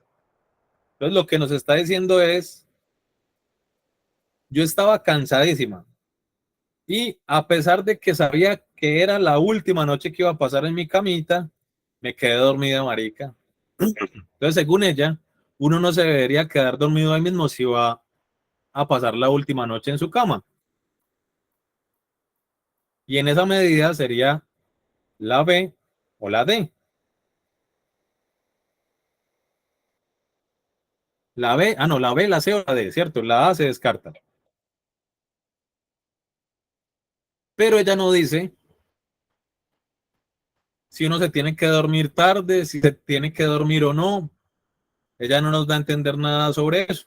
Por lo que la que queda sería que se debe disfrutar un poco más de esta en vela, o sea, despierta. Exacto. No es como no duerma, vea, entonces no duerma. Si va a pasar la última noche, no duerma. Es un absoluto, ajá. Y así nos queda entonces que según ella debería haberse quedado despierta un ratico más. ¿Cuánto es ese ratico más? No sabemos. Ese ratico más podía ser 5 minutos, como podía ser 2, 3 horas más. Ajá, muy bien, Karen. Y por eso disfrutar un poco más de esta es la cama en vela.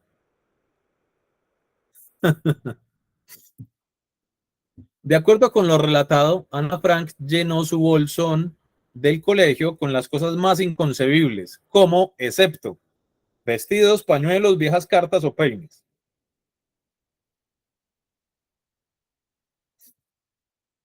La.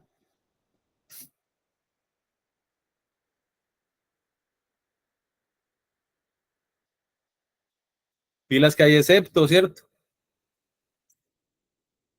Esta sí es simplemente ir a rastrear y en uno de los párrafitos dice ya al final, no lo lamento, porque me interesan más los recuerdos que los vestidos. O sea que ella no llevó vestidos. Y las cosas más inconcebibles, ella decía, que eran, empecé por meter este cuaderno, mis rizadores, mis pañuelos, mis libros de clase, mis peines, viejas cartas. Y ahí tenemos entonces que el excepto sería los vestidos. Ella no le interesaban los vestidos. Muy bien. Según relata Ana Frank, al irse de su casa, dejaron, estas de significación, por ejemplo, la vajilla del desayuno y las camas destruidas. Carne para el gato y las camas destrozadas. Carne para el gato y la impresión de precipitarse. La vajilla sucia y las camas descendidas.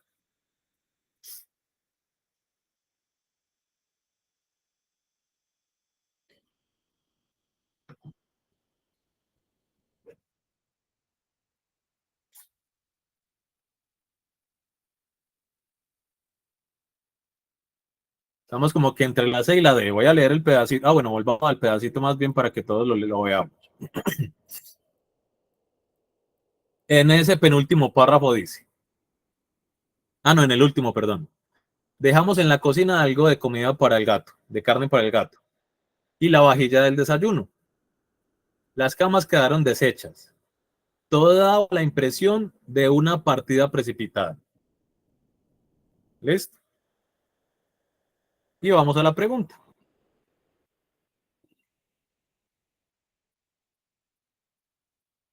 Carne para el gato dijo que sí, ¿cierto? O sea que la B y la D van bien por ahí. Dejaron la vajilla del desayuno también. Dejaron la vajilla sucia.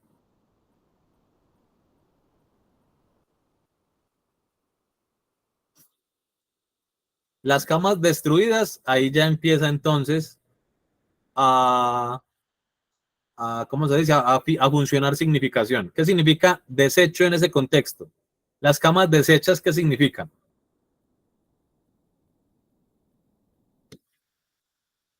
Ajá, muy bien. La cama deshecha es la cama sin tender o descendido.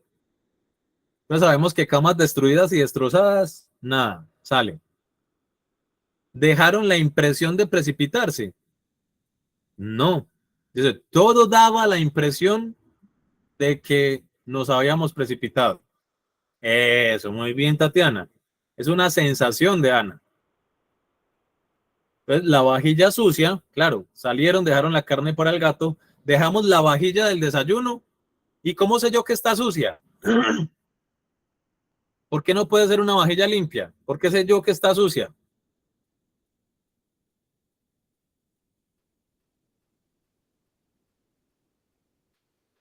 Muy bien, Diana. Si no fuera sucia, no habría dicho la vajilla del desayuno. Habría dicho cómo. ¿Qué habría dicho si no estuviera sucia? ¿Qué habría dicho? Dejamos que.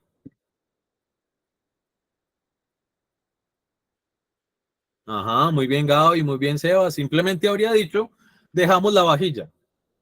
Sale. Pero no dijo, dejamos la vajilla del desayuno, o sea, los platos que utilizaron en el desayuno los dejaron ahí sin lavar, las camas deshechas, o sea, extendidas, y por eso es la de dedo.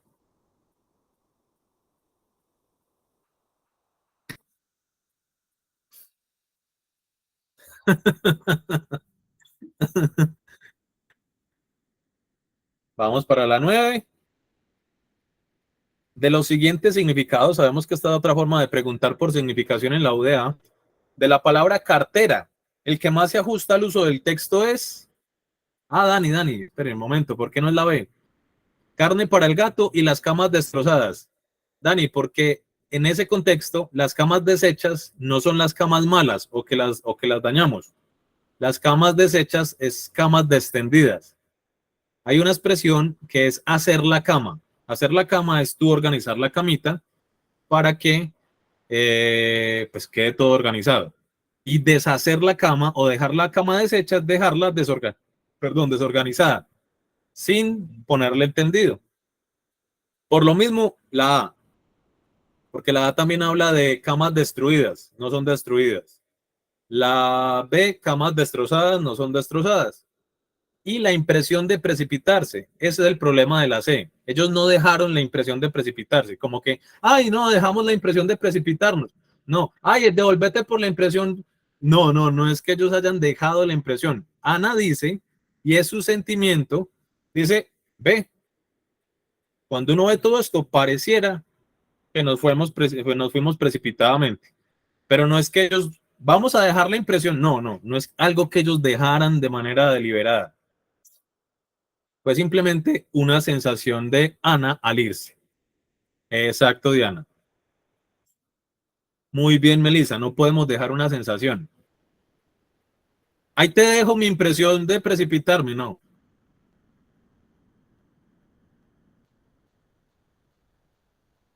Más claro, qué pena haber pasado así como por encima. Exacto, Dana. Y ahora sí la última, nos preguntaban que, la última no, la penúltima, que cartera, ¿cuál de esos significados casa más con cartera? La cartera utilizada en el texto. Objeto cuadrangular de pequeñas dimensiones. Bolso de mujer pequeño y plano. Objeto de forma cuadrangular hecho de cuero u otro material. Cubierta formada de dos hojas rectangulares de cartón o piel. Y recordemos que ellos dicen, a uno le suena raro, a mí me sonaba re raro, que en la cartera llevaban que vestidos, que medias, que yo no sé qué, y uno era como que, uy, marica, qué hijo de puta cartera tan grande. Pero efectivamente, uno de los significados de cartera que nosotros, o al menos yo no la utilizo, la cartera yo la utilizo para como donde uno guarda los documentos, que es el significado A.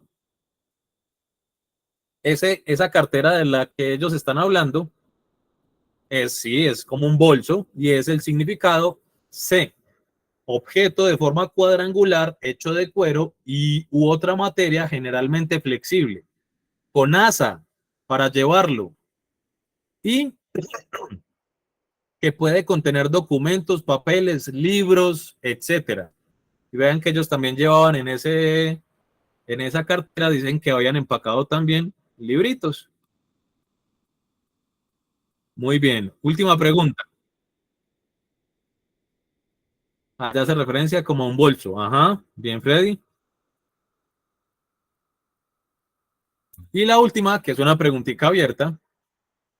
Para la autora, parece que hubieran pasado años entre el domingo a la mañana y hoy. ¿Debido a qué? ¿Por qué dice la autora eso? ¿Por qué la autora dice que parece que hubieran pasado años entre el domingo y, si no recuerdo mal, el día en que está escribiendo es el miércoles? Por la angustia, porque pasaron muchas cosas, todos los acontecimientos, por la espera, por lo que sucedió, por la ansiedad de la situación. Bien, bien. Entonces, pilas, que estas preguntitas abiertas las vamos a seguir teniendo, porque recuerden entonces la herramienta que mencionamos la clase pasada, es muy útil uno poder responder la pregunta sin ver las respuestas para generarse menos confusión a la hora de verlas. A esa herramienta le vamos a llamar mira sin ver. Mira el enunciado sin ver las respuestas. Listo. Entonces, por ejemplo, en un examen nos podrían preguntar tranquilamente esto.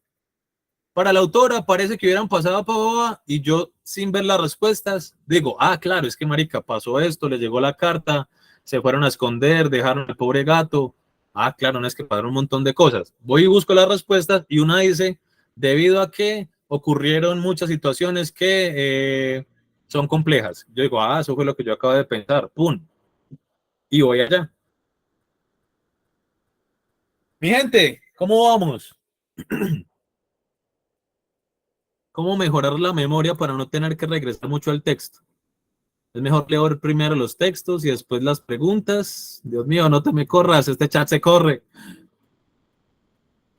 Momento, momento. Maldito chat. Es mejor leerla de una miradita o las preguntas antes de leer. Si vos tenés buena memoria, igual son, digamos, ya depende de cada persona. Pero yo sugeriría, si yo tengo buena memoria, le pego una miradita a las preguntas rápidamente, ¿cierto? Si no, no, porque estoy perdiendo el tiempo. Yo soy alguien que para esas cosas no le gasto memoria porque sé que puedo utilizar otras herramientas. Entonces yo sé que si me pongo a mirar las preguntas antes para después responder, no me es muy útil, pero porque tengo otras herramientas, ¿cierto? Si esa herramienta le sirve a usted, hágale. ¿Cómo mejorar la memoria? Pues hay muchos jueguitos de retentiva. Esos juegos clásicos del concéntrese, que es hacer parejas. Que usted destapa aquí, pum, le aparece el pingüino, tiene que buscar dónde estaba el pingüino, por aquí, no, por acá estaba el caballo. Yo seguí, por aquí apareció el pingüino abajo, y uno dice como que, uy, marica, ¿dónde es que estaba el pingüino? Estaba por aquí. Esos jueguitos, esas aplicaciones sirven mucho para mejorar memoria. En el curso largo vamos a hacer varios talleres de CrossFit mental para ejercitar memoria. Y recuerden que el miércoles que tenemos clase, vamos a hacer nuestro simulacro de CrossFit mental para que sepan cómo va a ser y para que vean que inicialmente va a ser muy teso, pero cada vez vamos a ir mejorando. ¿Listo? ¿Qué más hay por acá?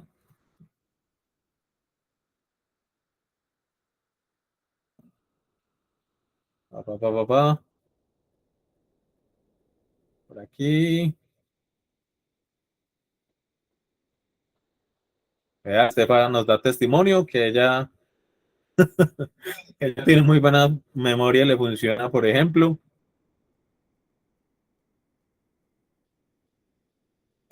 Papá, ¿el sudoku sirve para algo? Claro, Luisa. El sudoku, por un lado, tiene un razonamiento bastante complejo para resolverlos. Y por otro lado, si vos tenés, o mejor dicho, te ayuda a mejorar memoria porque vos tenés que recordar, pum, aquí puse este, yo dije que si yo ponía este aquí, entonces tenía que poner este por acá. O igual, por ejemplo, cuando uno no tiene tan buena memoria, entonces uno lo que hace es hacer unas señitas, que eso le ayuda a uno entonces a que la memoria se ancle de algunos, digamos, cosas más tangibles. Entonces el sudoku sirve. Con mucho gusto, mi gente, saben que es con mucho cariño.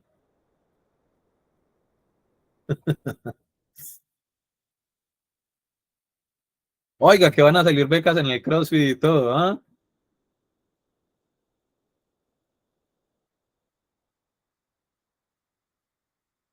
Con mucho cariño, Mariana. Muchas gracias a ustedes por dedicar su diciembre a estudiar. Qué juicio.